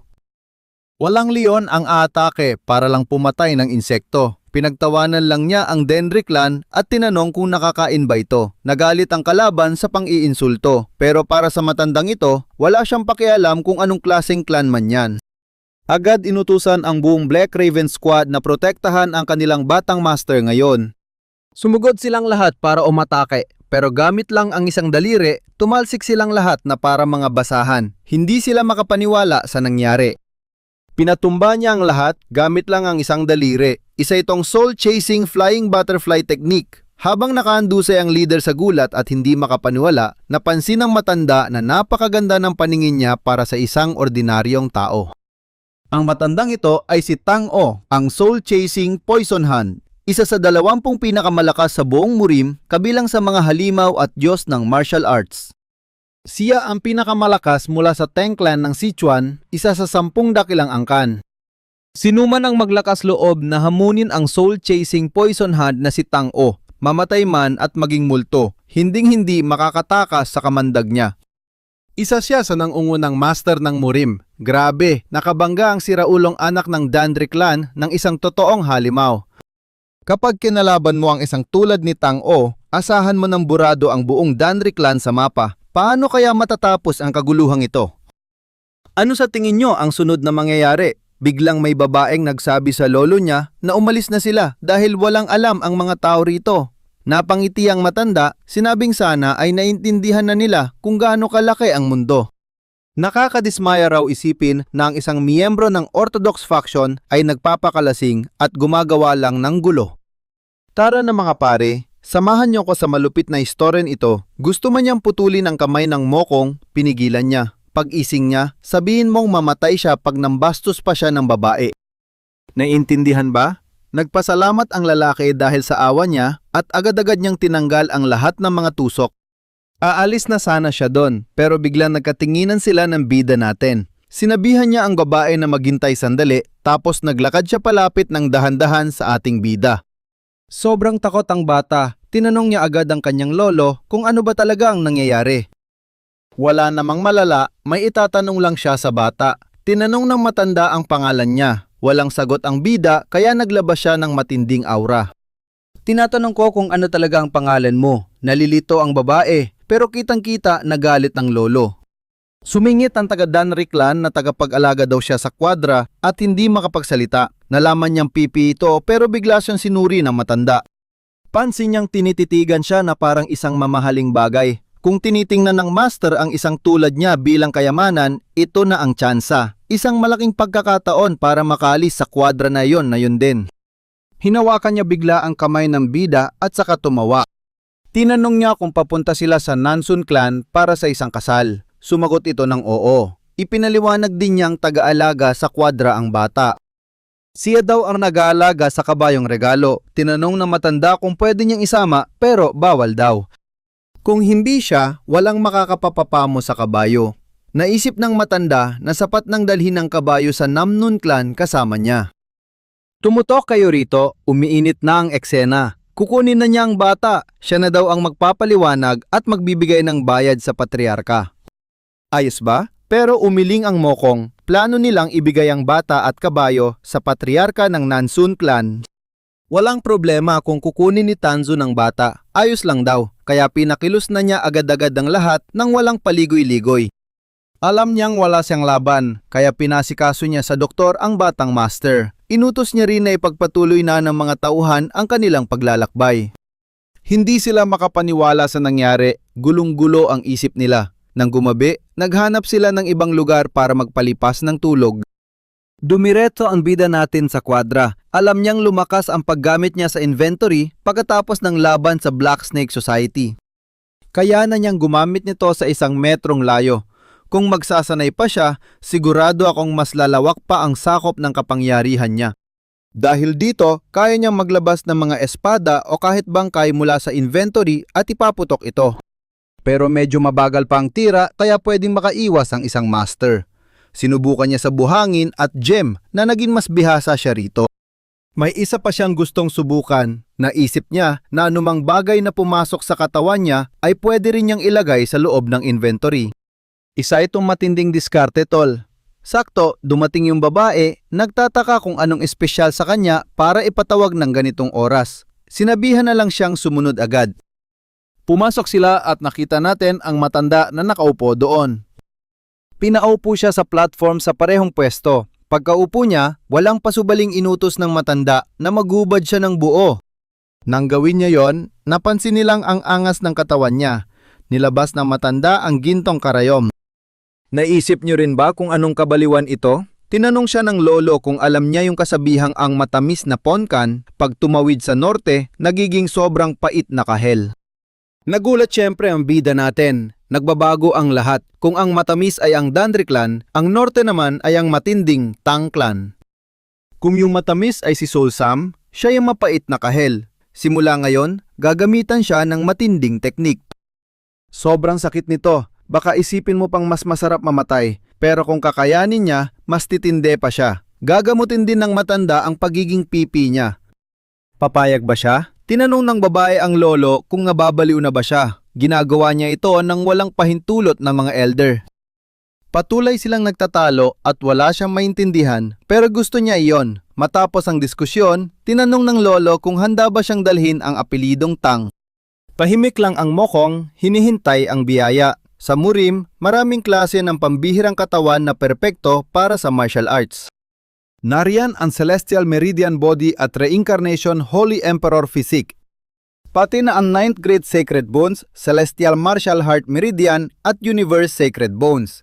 Lumalabas lang daw ang mga ito minsan sa 10 o 10,000 taon. Sobrang bihira nito, pinanganak ka pa lang, sigurado nang mag-iwan ka ng marka sa kasaysayan ng Murim. Pero nakahanap siya ngayon ng mas malupit pa. 10 taon, 100 taon, 1,000 taon, walang kwenta yan dito. May katawan ang batang ito na ngayon lang lumabas sa buong kasaysayan ng Murim. Ang alamat na Body of Empty Meridians. Nung una, akala niya ordinaryong tambay lang, pero walang kahit anong meridian o daluyan ng enerhiya sa katawan ng batang ito na dapat meron ang isang tao. Blanco, parang hindi siya tao. Pero ang walang daluyan, ibig sabihin, ikaw mismo ang gagawa ng sarili mong daan kung sasanayin ng tama. Kaya nitong ibalik ang maalamat na pag-ulan ng mga bulaklak sa langit na nasira at nawala na nitong mga nakaraang daang taon. Pag nangyari yon, lahat ng master ng Murim ay yuyuko sa ngalan ng Tang Clan. Nasa kamay niya ang kinabukasan. Tatanungin niya ulit, gusto ba niyang maging Tang? Walang sagot ang bida. Ayos lang ngayon sa matanda, pero hindi pa siya formal na miyembro. Kailangan niyang pumunta doon at patunayan sa mga elder at patriarka na karapat-dapat siya. Pwede pa nga siyang mamatay sa mismong prosesong ito. Mag-abang tayo sa susunod mga pre. Papayag kaya siya? Numiti lang ang bida. Simula ngayon, sasailalim na siya sa matinding purity revealing method. Agad niyang inutusan ang kanyang apo na magbantay sa labas at mabilis naman itong umalis. Pumwesto ang matanda sa likuran ng bida natin. Dala ang maraming karayom para sa prosesong ito, agad siyang nagtusok ng isa sa ulo niya. Akala siguro nila hindi sila maririnig dahil sa voice transmission. Pero bago pa siya magbasa ng labi, hindi niya inakalang ang teknik sa panganggaso noon ay magagamit niya ng ganito. Empty meridian body, ganyan ang meron sa loob niya. May lumabas na status window at sistema na siya lang talagang nakakakita. Siguradong dahil dito, kaya siya nagkaroon ng kakaibang katawan na hindi pantaong normal o pangkaraniwang karakter lang. Walang alam si Tang tungkol dito, kaya inakala niyang boring lang ang kawalan niya ng meridians. Kailangan na lang niyang sumakay sa eksena. Tapos na ang matanda sa acupuncture. Naisip niyang minsan lang lilitaw ang ganitong katawan sa mundo. Kahit pansamantalang meridian lang ito, walang nakaharang sa daloy ng enerhiya. Sa totoo lang, mas mabilis pa ng ilang beses ang daloy nito kumpara sa normal na martial artist. Isa talaga siyang halimaw na talento, pero agad kumuha ng centipede ang matanda at nag-ingat ng husto. Nakontrol niya ito at ipapasok sana sa tenga ng bida. Ayaw niyang maagaw ng iba ang ganitong kayamanan. Ipasok niya ang goo worm habang pinaghahandaan ang anumang mangyayari. Ngayon, tutukan niyo ito. Ang goo worm na yan ay sikretong lason ng Tang Clan ng Sichuan. Papasok yan sa katawan nang walang sintomas. Kung hindi mapapasa kanya ang bida, wawasakin niya ito para walang makinabang. Agad niyang tinanggal ang lahat ng acupuncture needles. Pagdating ng hapon, tapos na ang matanda. Sa wakas, handa ng lahat. Mula ngayon, hindi na siya tagalinis ng kabayo ng Derry Clan. Isa na siyang miyembro ng Tang Clan ang nangungguna sa Sichuan. Tanam na ang pangalan niya ngayon. Tang na ang tawag sa kanya at agad naman siyang sumang-ayon. Sa labas, makikita ang apo nitong nagbabantay pa rin. Umalis na ang bida natin. Pagkatapos, nilabas niya mula sa sistema ang lason na insekto sa tenga niya at tuluyan itong dinurog. Wala na ang pipeng si Sousan ng Derry Clan. Siya na si San ng Tang Clan. Excited siya. Ito na ang bagong pakpak niya sa mundong ito. Pagsapit ng gabi, lumipat tayo sa isang lugar kung saan may kaunting lambingan. Pero pagtingin sa itaas, may isang assassin na agad sumugod para umatake. Ang lupit, nakaiwas siya sa atake pero hindi siya makapaniwala. Ang mamahaling damit niya galing pa sa kanluran ay natalsikan ng dugo. Sobrang mahal nun para sa kanya. Sino ba ang lokong ito? Walang sinabi ang kalaban at muling sumugod. Pero naharang niya ang atake gamit ang espada, sabay-sabing, masyado kang mahina. Agad siyang tumalsik papunta sa pader. Gusto na sana niyang umatras, pero hinaboy siya ng sunod-sunod na atake. Sinubukan niyang sanggain gamit ang maraming galaw ng espada, pero masyadong malakas ang kalaban. Napansin niyang yon ang mapanganib na espada ng Crazy Cloud. Problema ito. Tinanong niya kung 10 taon na kay Crazy Cloud. 9 na taon at 190 araw daw sabi niya habang nang aasar. Naalala pa niya ang maliliit na detalye. Bakit nga ba nagpunta ng personal ang isa sa 18 ulap dito? May dumating daw na ash order.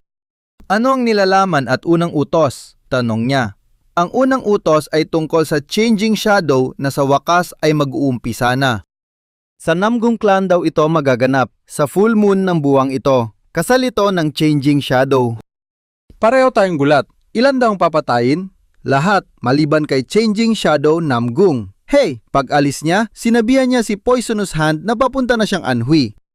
Kulang daw ang puwersa nila rito, pero sinabing 5 shadows ang pupunta, hindi siya makapaniwala. Siguradong sapat na yon. Naipasa na ang utos. Bago umalis, tinanong niya ang pangalan ng changing shadow, pero bigla na lang itong naglaho nang walang sinabi. Nakakairita pa rin siya gaya ng dati. Naiinggit siya ng sobra. Akala niya habang buhay mag-iisa ang mga shadows. Sino ba mag-aakalang magiging bida ng Orthodox faction ang changing shadow at mapapangasawa pa ang pinakamagandang babae sa Anhui? Samantala, siya ay nabubulok dito sa madilim at malamig na lugar. Pumitik lang siya, may sumulpot agad na tao. Utos niya, linisin ang kwarto, alisin ang kalat sa kama at patayin lahat ng gwardiya ngayon. Dapat itong sundin ng branch manager. Lipat tayo sa Heavenly Demon Court sa Anhui. Ang manager nila, ang lustful demon na si Pahanggol. Isa rin siyang Ash Shadow. Nagsimula siyang tumawa dahil sa wakas ay mag-uumpisa na ito. Balik agad tayo sa grupo ng matanda na kasalukuyang naglalakbay ngayon. Mas maaga silang nakarating. Napansin agad ng bida natin na tang na ngayon na ang lugar na ito ang mismong balwarte ng Namgung Clan. Anhui, may pista rito at nagdiriwang ang lahat. Maraming humihingi ng limos pero galit na pinaalis ng lalaking ito ang mga pulubi mula sa lugar. Kahit tira-tirang pagkain lang ang gusto nila, sinipa at pinahiya sila ng taong ito. Pero may lumabas at nagtanong kung anong nangyayari. Sinabi kayong Master Do na wala lang ito, lumalapit lang ang mga pulubi. Alam ng lahat na si Dugo ang bida sa piging. Astig niya pero inabot niya agad ang kamay sa mga pulubi. Gusto mong bigyan sila ng pagkain? Matagal pa ang kasal, kaya sigurado may sobra pa. Sumagot ito ng oo at umalis. Nagbulungan ng iba talaga ang bagong bituin na ito. Magaling sa martial arts at mabait pa. Naiintindihan na nila bakit na in love sa kanya ang anak ng Namgung Clan. Totoo nga. Naglakbay ng mag-isa sa Jianghu, natalo pa niya ang Yin at Yang demons. Sino mag-aakala na tatalunin ng isang batang mandirigma ang mga demonyong ilang dekada nang naghahasik sa Jianghu at magiging manugang pa ng Namgung Clan?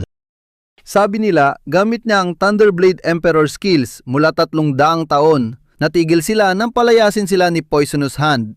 Dito muna tayo, abangan niyo ang susunod. Samahan niyo ko kasi papanoorin natin ang mga walang kwentang to. Habang nakatingin, may dalawa siya nakita agad. Tara, samahan mo akong panoorin kung bakit sumisigaw ang matandang ito dito. Seryoso niyang sinabi na kung may sasabihin siya, sabihin ng diretso at huwag bumulong sa gilid. Pero agad namang pinakalma ng iba itong si malakas na Warrior Tan. Ang pangalan niya ay Du Wok at gulat na gulat si matandang Tan. Kaya pala, siya yung binatilyong nagpapunta sa kanya dito. Magandang forma, mukhang malakas, pero hanggang doon lang.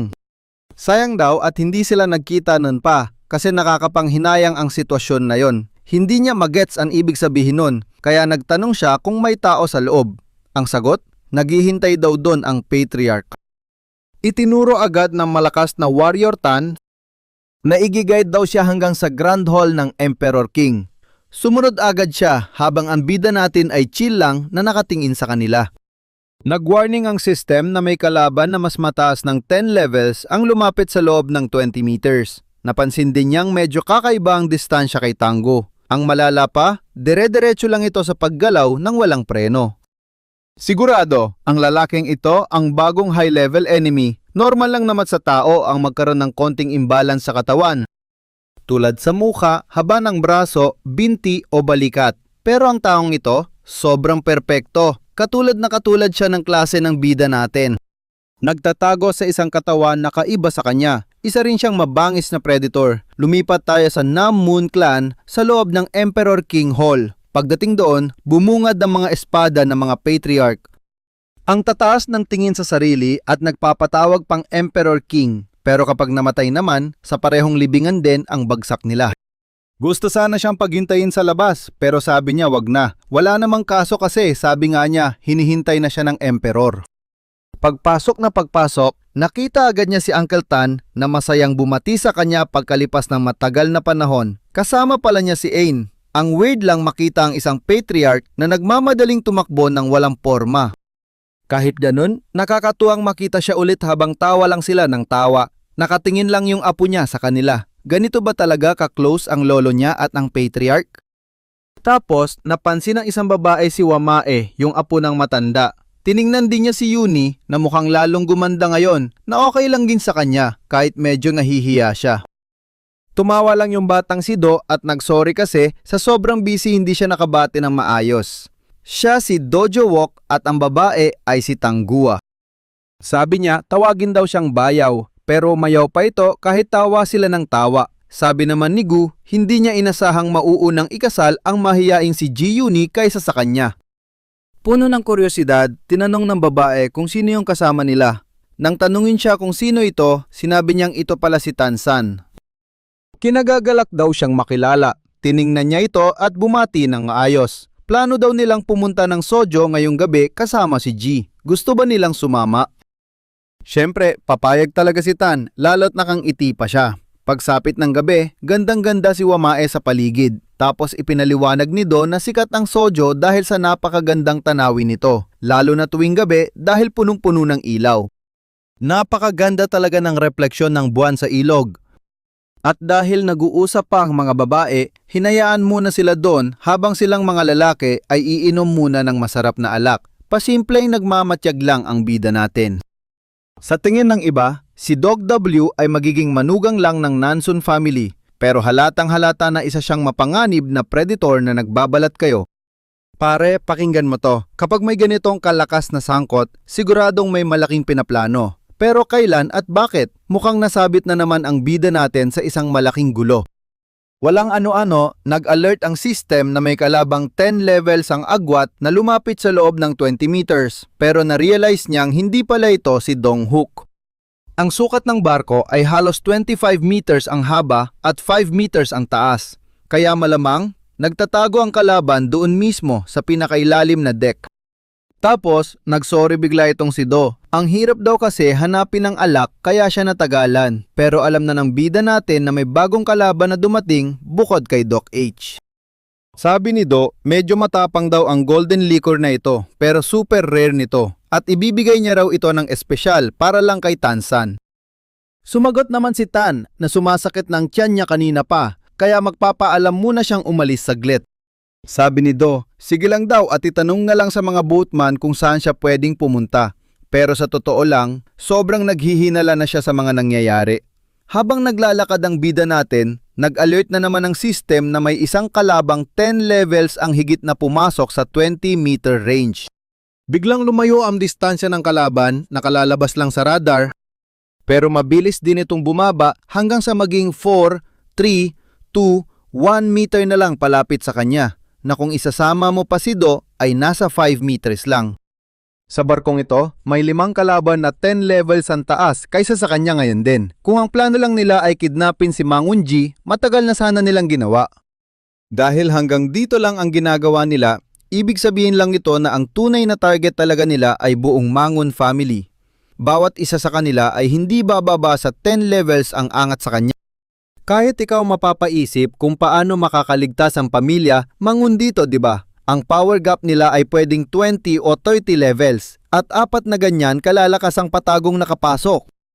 Ito na ba ang pagbagsak ng clan? Ang laking gulo nito. Kasama niya si Tango habang naghihintay sa unahan ang mga kalaban ng pamilya Manggon. Malalang problema talaga to. Malapit na sila sa kanal kaya kailangan na nilang gumalaw. Lumipat tayo sa kabilang eksena kung saan tinatanong nila si Captain Gu Sangon kung kailangan ba talaga nilang gawin ito. Masyado kasing OA ang pag-check ng mga kanal pero galit na galit siyang kinukuwestiyon nila siya. Ganun ba kahirap sundin lang ang mga inuutos niya sa kanila? Tiningnan niya ng masama ang lalaking ito. Malapit na ang kasal. Kahit 2 o 3 beses pang i-check, normal lang yun dapat. Tinulak niya agad ito para umalis na. Sadyang mga batugan talaga ang mga taong ito. Ang totoong lalaki ay dapat nasa labanan, pinapatumba ang mga kalaban at sumisigaw ng malakas na tagumpay. Ano bang ginagawa niya dito ngayon? Kung may sumulpot man lang sanang isang kalaban, siguradong hindi magiging ganito kaboring ang trabaho nila. Nakapasok na yung iba at nagpapakasarap sa pagkain at alak habang sila nakulong sa nakakabagot na pagroronda. Tinanong nila ang opinyon ng isang rookie kung anong naisip nito. Pero wala talaga siyang ideya hanggang sa nagulat na lang siya nang makitang meron na palang nakikipaglaban doon. Bigla na lang namatay ang mga ilaw at wala silang maintindihan kung ano na ang nangyayari sa lugar na iyon. Yung lalaki sa labas ay sobrang inip na, nantataka kung bakit ang tagal-tagal nila at baka nagbubulakbol lang. Hinihintay na lang niyang mahuli sila at pumasok na siya ng tuluyan. Kaya pre, asahan mo na magkakagulo. Wala siyang idea sa nakita niya, isang putol na braso. Tumakbo siya para tawagin ang mga rookies, di makapaniwala kung paano napunta doon ang mga brasong iyon. Grabe ang wasakan dito at heto ang main character natin. Gusto niya lang talagang mag-level up kahit pa may putol na braso. Ayos 'di ba? Kaya wala siyang choice. Kailangan niyang labanan ng harap-harapan ang kalaban. Tumataka siya habang nakatingin ng masama sa MC natin. Hanggang sa nagpalitan na sila ng malulupit na suntok. Gulat siya, mas malakas ang bata kaysa sa inaasahan niya. Paglayo nila, sinabi niyang siya ang may dala ng soul-chasing poison hand. Bisita raw siya, kaya bakit niya to ginagawa rito? Pero ngumiti ng parang siraulo ang MC natin. Para raw to sa Nangun Clan. Gulat ng kalaban, gusto na lang niya patahimikin to. Minasakar ang mga tao niya, kinatay para mga baboy. Tapos para sa clan, wag daw umasa ang MC na mamamatay siya ng mabilis. Gumamit siya agad ng Heavenly Wind Sword first form, habang ang kalaban bumawi gamit ang 3 Power Sword second form. Flowing Heavenly Clouds laban sa Yellow Dragon's Direct Assault. Nagkabanggaan ang dalawang kapangyarihan at sumabog ang paligid. Parehas silang tumilapon. Gusto siyang durugin ng kalaban para makaganti. Pagkatanggap ng atake, napansin ng MC natin na bumababa na ang life niya. Sunod-sunod na atake ang inabot niya, tapos hiniwa pa ang katawan niya. Anong gagawin niya ngayong wala siyang sandata? Pero nagulat ang kalaban nang may biglang umatake at humiwa mismo sa pisingi niya. Nabitawan na ng MC ang espada niya. Saan nanggaling yon? Isang segundo pa, baka naputol na ang ulo ng kalaban. Panurin niyo maigi, may kakaibang kadena siyang nilabas. Sumugod siya ulit at gumawa ng pahalang na hiwa gamit ang kaliwang kamay. Grabe, di ba? Pag-atake ng kalaban, bigla na lang nawala sa paningin niya ang MC natin. Di siya makapaniwala, bigla siyang nakatanggap ng solid na suntok mula sa MC, kaya tumilapon siya. Mamamatay na ba siya rito? Nahiwa na naman siya? Pero pagbagsak niya, na-realize niyang nasa limitasyon na ang MC. Alam niya na, sumablay pala talaga ang hiwa kanina. Tinakot lang pala siya ng siraulong to. Pagbangon ng MC, nakita niyang grabe ang damage na nakuha niya. Ubos na halos ang life niya. Pero may napansin siya, malapit na ring mapuno ang experience bar niya. Kung ganon, kaya pa to. Sumugod ulit siya at hinintay lang siya ng kalaban ng nakangiti. Gusto yatang mamatay gamit ang Heavenly Wind Sword Final Form, Heavenly Wind Sky Cutter. Nang asar pa, gusto ba raw siyang isama sa hukay? Hindi papayag ang kalaban, hiniwa niya agad ang magkabilang braso ng MC natin kaya bumagsak ito. Tinapakan pa niya at tinawanan.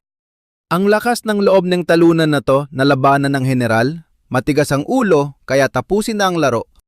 Pero bago pa siya makatapos, isang kakaibang ilaw ang lumabas sa bibig ng MC natin na tumatawa. Di siya makapaniwala, talo siya dahil biglang may lumipad na espada mula sa bibig ng MC at bumaon diretso sa niya. Nag-announce ang system, nag-level up siya. Level 12 plus 1. Nagliwanag ang buong paligid at gulat na gulat ang lahat ng nanonood. Ano raw yon? Tanong ng isang lalaki habang may hawak na babae. Alam niya naman sa Murim, medyo wild ang mga eksena. Isipin niyo to ng mabuti, tapos ng misyon ng MC, pero sa kabilang banda naman, literal na nasusunog na ngayon ang Danrik clan. Nakita ni Patriarch Danar Chungwo ang isang taong papalapit sa kanya. Tinanong niya agad ito, sino ka ba? Bakit inaatake ang clan? Pero hiniwa siya agad at pinatay ng walang kahirap-hirap. Ubus na ang Dandrik, simula na ng kanilang plano. Balik tayo doon sa lalaking may hawak sa babae. Base sa damit, taga Dandrik clan pala ang babae. Sayang lang daw sa oras. Tinanong kung tapos na ba ang misyon. Nakakabagot, hindi man lang marunong mag-enjoy ang lokong to. Pero teka, sa Nangun Clan, hindi magpapadala ng ganun ka-obvious na signal ang Changing Shadow. Baka nalaman na ng Nangun ang tungkol sa kanila. I-block daw ang lahat ng daan papuntang Anui agad-agad at simula na nila ang unang estratehiya ngayon din. Mas usunod daw, balik sa ginawang masakay ng MC natin. May nakasulat na mensahe sa pader, ang Emperor's Moon, kung sino ang naglalakad, magiging hari. Sa full moon, babagsak ang Emperor at sinumang naglalakad ng mabagal ang magiging hari. Tinanong sa Patriarch kung sino ang may gawa nito. Hindi rin niya alam, pero malinaw na may nagtatarget na yon sa Nanggun Clan at malapit na ang kasal. Dagdagan daw ang mga nagpapatrolya at maging alerto. I-report agad sa kanya kung may makitang kahina-hinala sa paligid. Ang Emperor daw ay Nangon Clan at ang full moon ay mismong araw ng kasal. Pero sino yung naglalakad ng mabagal na magiging hari? Sino to? Anong kalokohan ang nangyayari sa Nangon Clan? Kinaumagahan, galit na galit ang lahat sa isang meeting. Setup daw to. Pangalawa, wala pang ang isang taon si HW sa clan nila. Siya ang leader ng Firmament Sword Squad. Pinagdududahan nila ang future son-in-law dahil lang sa isang mensahe. Pagtawanan sila ng buong murim nito. Iba rin ang opinyon ng isang leader doon. Sinangon In ang leader ng Limitless Sword Squad. Sabi niya, dapat nilang pagtuunan ang 8 characters na iniwan ng intruder. Halata namang kung sino ang naglalakad. Patama yon direkta kay HW.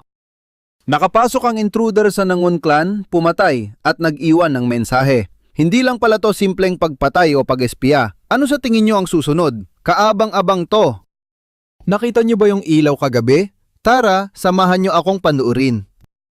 Tara, samahan nyo ako sa matinding episode na to. Nag-iwan ng signal yung intruder, tapos biglang nawala, parang multo. Galit siya na nagtanong kung dapat ba talaga nilang hulihin si W nang walang sapat na ebidensya. Isang malaking kahihiyan ito para sa buong clan. Kung setup lang talaga ito, paano niya pahaharapin si Madam G? Pero agad niya silang pinyatahimik, pareho kasi silang may punto. Kahina-hina lang nga ang intruder gaya ng sabi ng leader ng Firmament Squad. Pero tulad ng paalala ng leader ng Boundless Sword Squad, hindi nila pwedeng balewalain ang kahit na anong posibilidad.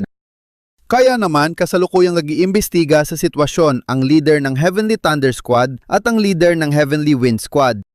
Tama ang naging desisyon nila. Umalis na ang Heavenly Thunder Squad para scout ang buong lugar ng Hefe.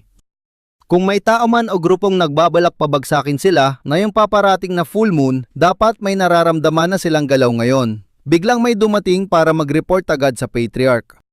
Siya ang leader ng Heavenly Thunder Squad, nagtatanong kung ano na ang sitwasyon. At sa lahat ng miyembrong pinadala nila para mag-scout, wala ni isa ang nakabalik. Gulong-gulo ang isip niya. Paano nangyari yon? Dapat nakabalik na ang lahat sa loob ng isang Shijin, pero wala kahit anino nila. Tinanong niya kung anong tingin nito sa nangyayari, pero mukhang napalibutan na ng mga kalaban ang Namgung Clan na labis na ikinagulat ng tatlong nasa meeting. Hindi niya maintindihan kung sinong grupo ang nakapaligid sa kanila, baka raw ang Yangtze 18 Channels? Pero naval force ang mga iyon na hindi basta-basta aatake sa katihan ng walang rason. Sinabi ni Namgung Hu na palibot na ang buong Hefei. Wala siyang maisip na kahit anong grupo sa Anhui na kayang tapatan ng Namgung Plan.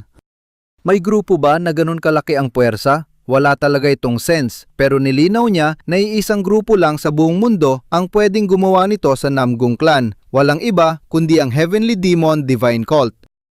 Panurin niyo ito. Pagsapit ng full moon, babagsak ang Emperor at ang kalmado, siya ang magiging hari. Iyan mismo ang sinabi ng ating bida. Siya ang taong kalmado na siguradong magiging hari. At kung titignan natin siya ngayon, seryoso siyang nag-iensayo. Nang pumatak ang tubig sa ulo niya, naramdaman niya ang enerhiyang bumalot sa buong katawan. Sandali siyang lumutang dahil sa kakaibang lakas. Dito na niya naalala ang matinding laban kamakailan, ang mabilis na palitan ng atake at kung paano nakatanggap ng fatal blow ang ating bida. Alam niyang malapit na talaga siya. Kung nagamit lang ni Go Sanggon ang Heavenly Wind Sword technique sa saktong timing, paniguradong talong-talo na sana ang bida natin. Iba talaga ang martial arts, mas malakas pa ito kaysa sa kahit anong in-game skill. Para lumakas, kailangan niyang mamaster ng buo ang mga ito. Muli niyang ni-recreate ang laban sa loob ng isip niya hanggang sa mapatalsik siya ng sobrang sugatan, pero alam niyang sa huli, siya pa rin ang panalo. Ang lala talaga ng epekto nitong Tang-O Great Purity Method. Isipin mo, ang daming nakuhang kaalaman sa pag-review lang ng laban. Kahit temporary lang ang mga meridians niya ngayon, nakatatak na sa katawan niya ang naging experience. Kaya sa tamang training, magagamit na niya ang tunay na martial arts. Sakto namang nag-congratulate ang system dahil umabot na siya sa level 13. Pwede na niyang kunin ang kanyang first class advancement quest para maging isang wandering warrior. Isang sobrang exclusive class para sa tester. Ang requirement, kailangan niyang tapusin ng 100 kalaban na level 10 pataas. 0 out of 100 pa ang progress niya. Realize niyang base class ito, kaya dapat niyang matalo ang mga high level na kalaban na ka-level ng mga nakaharap niya kahapon. Akala niyo ba naging madali ang lahat? Hindi Yung huling kalaban nasa level 15 or 16 na. Medyo naging malakas na sana siya, pero biglang, boom! Isang malaking pagsabog sa likuran niya. Bago yan, balikan natin ang nangyari 10 minutes ago. Masyadong kahina-hinala ang naging tingin ng lalaking ito. Mas naging komplikado ang lahat pagkatapos lumitaw ng nakakasilaw na ilaw. Mas humigpit ang security at dumami rin ang mga warriors. Kailangan sana niyang i-inform ang Shadows pero biglang may tumawag kay Young Master Do. Saan daw siya nagmamadaling pumunta? Nagpakilala ang lalaki bilang leader ng Boundless Sword Squad na saktong nagbabantay sa labas ng mga oras na iyon. Gumawa siya ng kalusot. May nakita daw kasi siyang kakaibang ilaw para sa pagdiriwang ng kasal, kaya chinecheck lang niya pabalik. Tinanong siya nito kung seryoso ba siya. Ano daw ang nahanap niya? Totoo bang senyales yon ng blessing? Pero paglingon niya, napansin niyang handa nang bumunot ng kani-kanilang mga espada ang lahat. Sumagot siyang wala siyang masasabi dahil wala naman siyang nakita. Inutusan siyang sumama papuntang Emperor's Hall at syempre, bawal humindi at umangal ang mokong. Pero pantalikod mismo ng grupo, bigla na lang siyang tumawa ng nakakakilabot. Gustong-gusto talaga niya ang katawang ito at halatang bistado na siya ng lahat. Pagkabanggit mismo ng pangalan niya, nagkaroon ng napakalakas na pagsabog sa itaas ng Emperor's Hall. Dito na niya na-realize na ginamit ng kalaban ang sikat na Lightning Sword Emperor technique. Direktang tumama sa lugar na yon ang unang form ng Lightning Slash attack. Wala silang kaide-ideya kung ano ba talaga ang nangyayari. Bakit andito siyang Master Do at nakasandal sa Payder? Grabe, kahit surprise attack pa yon, napabagsak niya ang buong Boundless Sword Squad gamit lang ang isang tira. Sobrang lupit. Napakalakas na kanyang presensya. Agad siyang sinigawan at tinanong kay Young Master Do kung ano ba sa tingin niya ang ginagawa niya. Gusto sana siyang patigilin ng ilan, pero ng mga oras na yon, pinatay na niya ang walang kalaban-labang sibilyan. Nang ma-realize nilang patay na ito, tuluyan nang nagpanik at mabilis na nagsitakbuhan ang mga tao. Pang-asar ng ngiti ang isinukli niya. Sino nga ba talaga si Dua? Siyempre, hindi niya ito sasabihin at agad siyang nagpakawala ng isa na namang lightning attack. Muntik na sana siyang mautas, pero mabilis na dumating ang matanda para sagipin siya. Pinigilan niya ito at tinanong kung ano bang akala ng mukong na ginagawa nito. Gaya ng inaasahan, na-realize ng bida natin na makikialam nga ang matanda. Dahil iniligtas siya nito, gumawa agad ng isa na namang malakas na pagsabog ang galit na kalaban. Ngumisi ito at nagpasalamat sa soul-chasing poisonous hand. Sinabi rin niyang masyado na raw nagiging malupit ang lalaki kamakailan lang. Isang manugang na inaatake ng espada ang mismong mga elder sa pamilya ng kanyang asawa, isa raw itong napakalaking kahangalan. Pero sumagot siya, hindi ba't ganito naman daw talaga parati sa lugar nila? Sabay hubad niya ng kanyang pang-itaas. Alam niyang hindi mahilig magsalita ng walang kwenta ang matandang ito. Kapit lang kayo, malapit na tayo sa climax. Habang nag-uusap, pinaamin na siya kung sino ba talaga siya at anong nangyayari. Pang-asar ng ngumiti ang kalaban. Yung pala ang sikat na range energy technique na sa tsismis lang niya naririnig. Gustong-gusto sana nitong makipaglaban agad. Pero mabilis na napansin ng bida natin na plano na nitong tumakas. Sa totoo lang, nakakapagtaka rin kasing mag-isa lang siya sa lugar na iyon. Tapos para may hinahanap siya nang biglang sumulpot ang apo ng matanda. Agad niyang tinanong kung nasaan ang lolo niya. Naisip agad niyang baka si Tuwa ang pakay nito. Kaya naman wala nang paligoy-ligoy at sumugod na siya. Hindi inasahan ng matanda na totohanin niyang pag-atake na yon, lalo na't diretso siyang umatake papunta sa mismong apo ng lolo. Bibilisan sana ng matanda para pigilan siya. Napagtanto niyang binitawan nito ang sariling espada sa kalagitnaan ng laban dahil nakafocus na agad ito sa pagpatay sa kanyang apo. Akala talaga ng babae katapusan na niya pero biglang dumating ang bida natin para iligtas siya ng nakangiti. Nang makarating ang matanda sa kanila, may isang napakalaking butas na salapag. Nang makita ang apo niya, nalaman agad niyang ang bida natin ang mismong nagligtas kay Tanggua. Agad niyang niyakap ito at nagpasalamat, pero bigla siyang natigilan nang marinig niya ang nakakabaliw na tawa ng baliw na kalaban. Naramdaman ng kalaban ang tindi nito, kaya nitong tapatan si Tan o baka mas malakas pa. Tinanong niya ang dakilang mandirigma kung pwede ba siyang bumisita ulit sa susunod. Tatalikod na sana siya para umalis sa lugar, pero may isang bagay na biglang nagpatigil sa kanya. Tinitigan niya ang bida nating nakangiti ng baliw. Naisip niyang ito pala ang may gawa ng malaking liwanag kagabi, kaya nasira ang lahat ng plano nila. Simula pa lang, ang lalaking ito na pala ang mismong may kasalanan ng lahat. Nangako siyang babalikan niya ang bida bago siya mabilis na tumakas. Sumigaw ang galit na matanda dahil hindi niya ito palalampasin. Pero nang marinig niya ang sinabi ng apo niya, doon na niya na-realize kung gaano kalala ang pinsalang inabot nila ngayon. Pagdating ng hapon, wasak at sira na ang buong paligid. Sinabihan nila ang boss na parang imposibleng 4 na tao lang ang sumira sa bulwagan ng emperador ng ganito. Isa pa, hindi ba yon ang kambal na demonyong Yin Yang na pinatay mismo ni Du W? Bawat galaw ni Do at kahit ang kasa niya kay G, lahat pala ay kasama sa isang malaking plano. Pinatay ng malawin ang lahat ng kalapati na ipinadala mula sa Martial Alliance. Tapos na yon, wasak na rin ang formasyon ng 3 emperador at 9 na hari na pumoprotekta sa buong angkan ng Nanggun. Tingnan nyo to maigi, nakulong na sila na parang mga daga sa loob ng lason. Napakadelikado na ng sitwasyon ng patriarka. 3 lang ang pwede nilang gawin, lumaban, tumakas o magpadala ng mensahero. Pinili nila ang pangatlo dahil alam nilang palpak agad yung unang 2.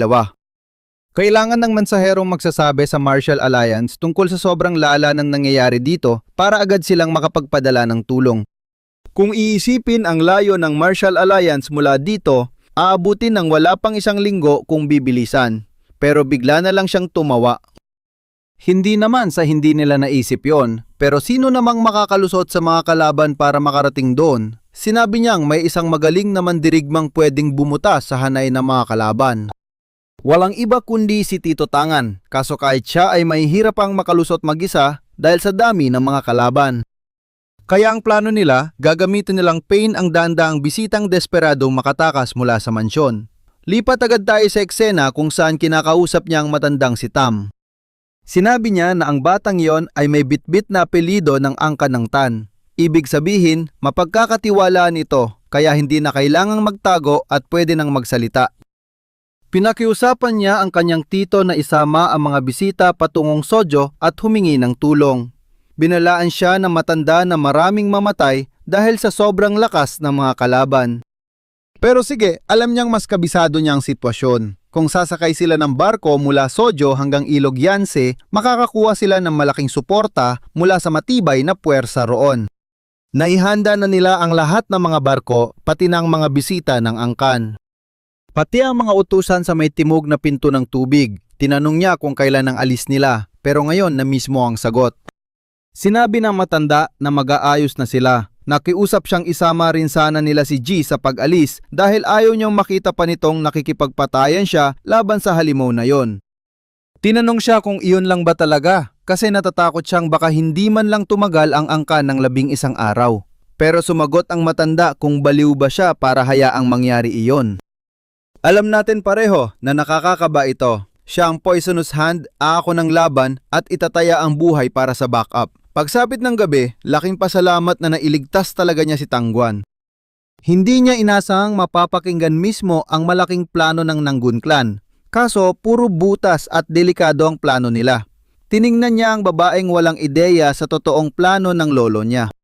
Sobrang takot ng babae nang lumapit ang bida natin. Ang awkward tuloy para sa kanya na magsalita. Mahirap talaga basahin ang iniisip niya. Pero nagpasalamat agad siya sa pagligtas nito sa kanya. Ayaw niyang ma-misunderstand siya. Naisip lang niyang baka ito na ang huling pagkakataon para masabi niya iyon. Kaso nagbago ang tingin ng bida natin. Pagbalik natin sa labas kasama ng mga kalaban, tiningnan niya ito at tinawag siyang shifting shadow. Tama ba? O dapat ba siyang tawaging do-walk? Gusto niyo marinig ang palusot nito. Pero nagsalita si Ash Shadow na para bang pumalpak siya. Tinanong tuloy siya kung hindi ba totoo. Namatay ang 4 na anino nang walang napala, tapos ang nandito pa siya mismo ay nagpapatunay na palpak ng nauna nilang plano. Sinabi niyang mali siya ng iniisip. Ang totoong target ng unang plano ay maging bayani siya ng Orthodox faction at ang pagtambay niya dito ay hindi nangangahulugang di na siya magiging bayani. Bigla niyang binago ang katawan niya at tinanong kung anong itsura niya. Sa ganyang anyo, hindi na niya kailangan ng kahit anong saksi tulad ni Nanhuni. Imposible kasing magmukhang normal na tagapagmanayon. Nang makita ang hitsura niyang yon, hindi siya makapaniwala at sinimulan pa siyang asarin ng malala. Si Raulo na yata siya. Iba na ang usapan dito, pero nagbago ang tingin niya at sinabing siya daw ang #1 beauty ng Anjui at maganda nga talaga siya. Kahit alam niyang lalaki ito, bigla siyang ginanahan at di makapaniwalang seryoso talaga siya doon. Nabaliw na ba siya? Pero wala siyang pakialam kung lalaki o babae man ito. Basta maganda at masarap, yon lang ang mahalaga sa kanya. Nagbanggaan ang enerhiya ng dalawa. Grabe mga siraulo at manyakis pala talaga ang mga ito. Tamang-tama, dumating ang isang lawin mula sa water shadow. Nalaman niyang nakaalis na ang barko kaya kailangan na rin niyang gumalaw. Tinanong siya kung anong gagawin niya at susundan daw niya ito. Tinanong siya kung pupuntahan ba niya ang water shadow kasi mas mukhang ma-action at mas masaya ang sitwasyon doon sa Nanggun clan. Pero sinabi niyang may mas nakaka-hype pang nangyayari dito. At bago tayo magtapos, isipin niyo to, kahit 10 pinakamalalakas pa yan o mag-isa lang siya, hindi siya uubra laban sa preso ng Nanggun clan. Siguradong sasabog utak natin sa susunod. Pero teka, napansin niyang kasama nito yung tinatawag na Flash. Nahanap niya ito at gusto niyang malaman kung sino talaga siya. Pero walang balak magsalita si Ash Shadow, kaya mabilis itong tumakas palayo sa lugar na yon. Samahan niyo ako dahil mag-uumpisa na ang madugong bakbakan. Nakasakay na sila sa barko pero hindi nila alam na may mga matang nakamasid. Kumpirmado ang galaw nila ngayon. Nag-utos agad ang boss ng 18 ruta ng Yangtze River na oras na para sa isang madugong pasyal. Napansin ng bida natin ang mga barko. Kahit gaano pa kalakas si Tang-o, alam niyang pabigat lang ang 2 kasama niya ngayon. Sa oras ng alanganin, kung papipiliin si Tang-o na iwan ng isa sa kanila, siguradong ang MC natin ang unang ilalaglag nito. Mas mabuti na maghanda ng maaga, papalapit na ang mga barko at ramdam ng matanda na masyadong tahimik ang paligid, nakakakaba. Walang kalaban silang nakita buong biyahe. Ang puwersang kayang palibutan ang Namgung clan ay dapat nandito rin nag-aabang sa kanila sa lugar na ito. Para makasigurado, inutos agad ng matanda na bagalan ang takbo ng barko at eksakto pagkasabi nun, may napansin silang kakaibang liwanag mula sa malayo.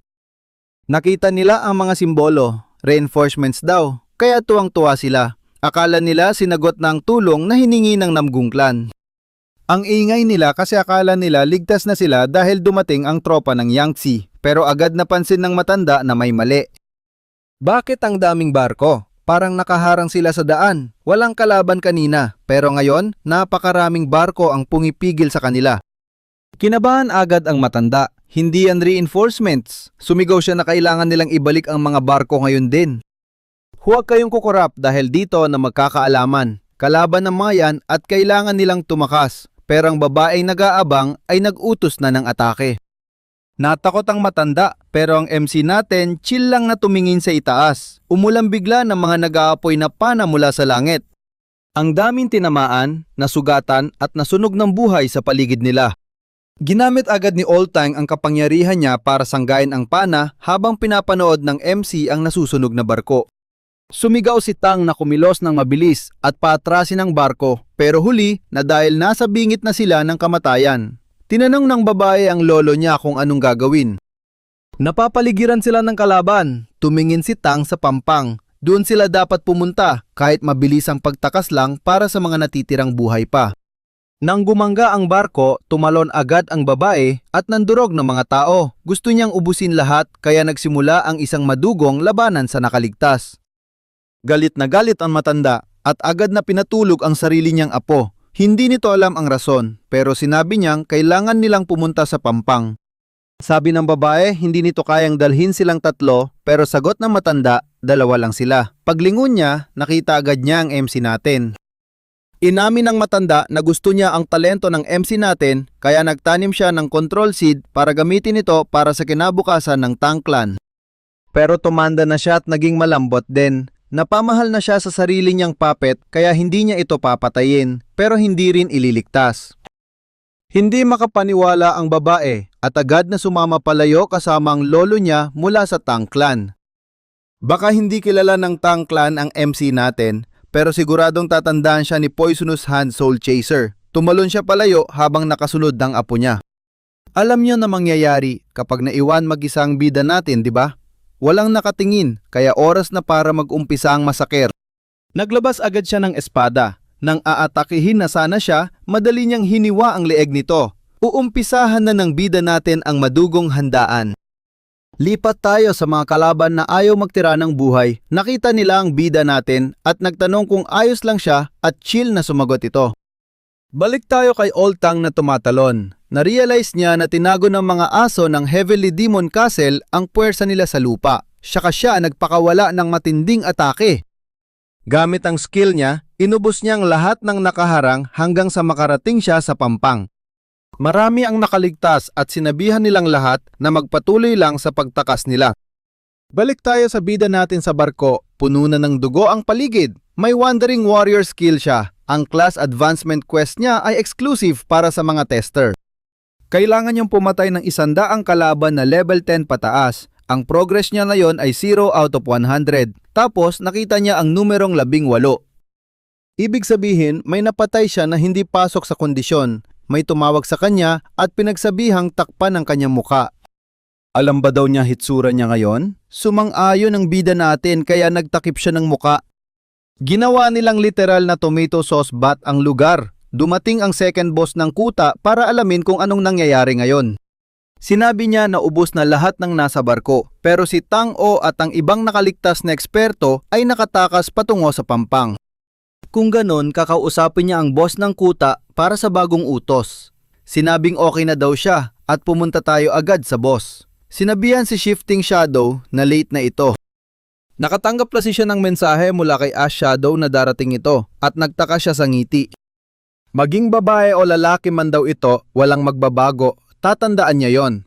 Tinanong kung anong gagawin nila sa tumakas na si Tang O. Pinupush nila ito papuntang Mount Sonyun katulad ng plano. Ang lugar na yon ang magiging sarili niyang libingan mamaya.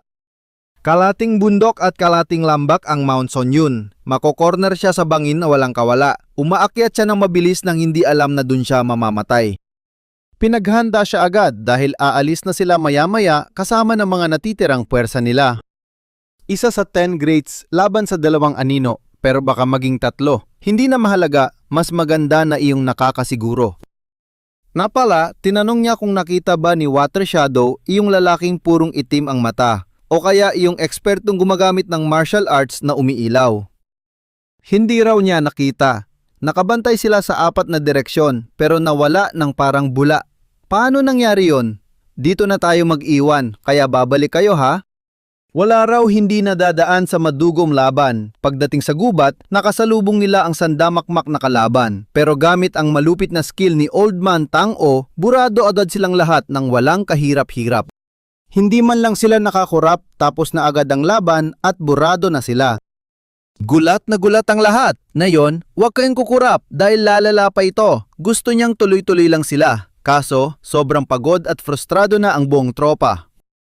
Kailangan muna nilang magpahinga kahit sandali. Napasalampak na lang silang lahat sa lupa dahil sa tindi na nangyari, kalahati na lang ng Black Crow Squad ang natitira o baka nga mas konti pa. Si Danui na dapat kasama nila na wala na parang bula, ang malas na pagkakataon na ito ay hindi lang sa kanya nangyayari. Nasa posisyon sila na hindi na sigurado kung makakaligtas pa ang Black Crow Squad. Kailangan nilang makabalik sa Dari Clan ng mabilis bago pa mahuli ang lahat. Bigla siyang nakaramdam ng galaw sa paligid. Agad niyang sinabihan ng Black Crow Squad na tumayo ng mabilis at maghanda para sa isang matinding laban. Gusto niyang alamin kung sino yon. At pustahan tayo, sasabog ang otak niya dito. Lumitaw ang mga pirata kasamang ating bida. Napansin niya ito at agad na. Sinabi niya na nandito siya para labanan silang lahat.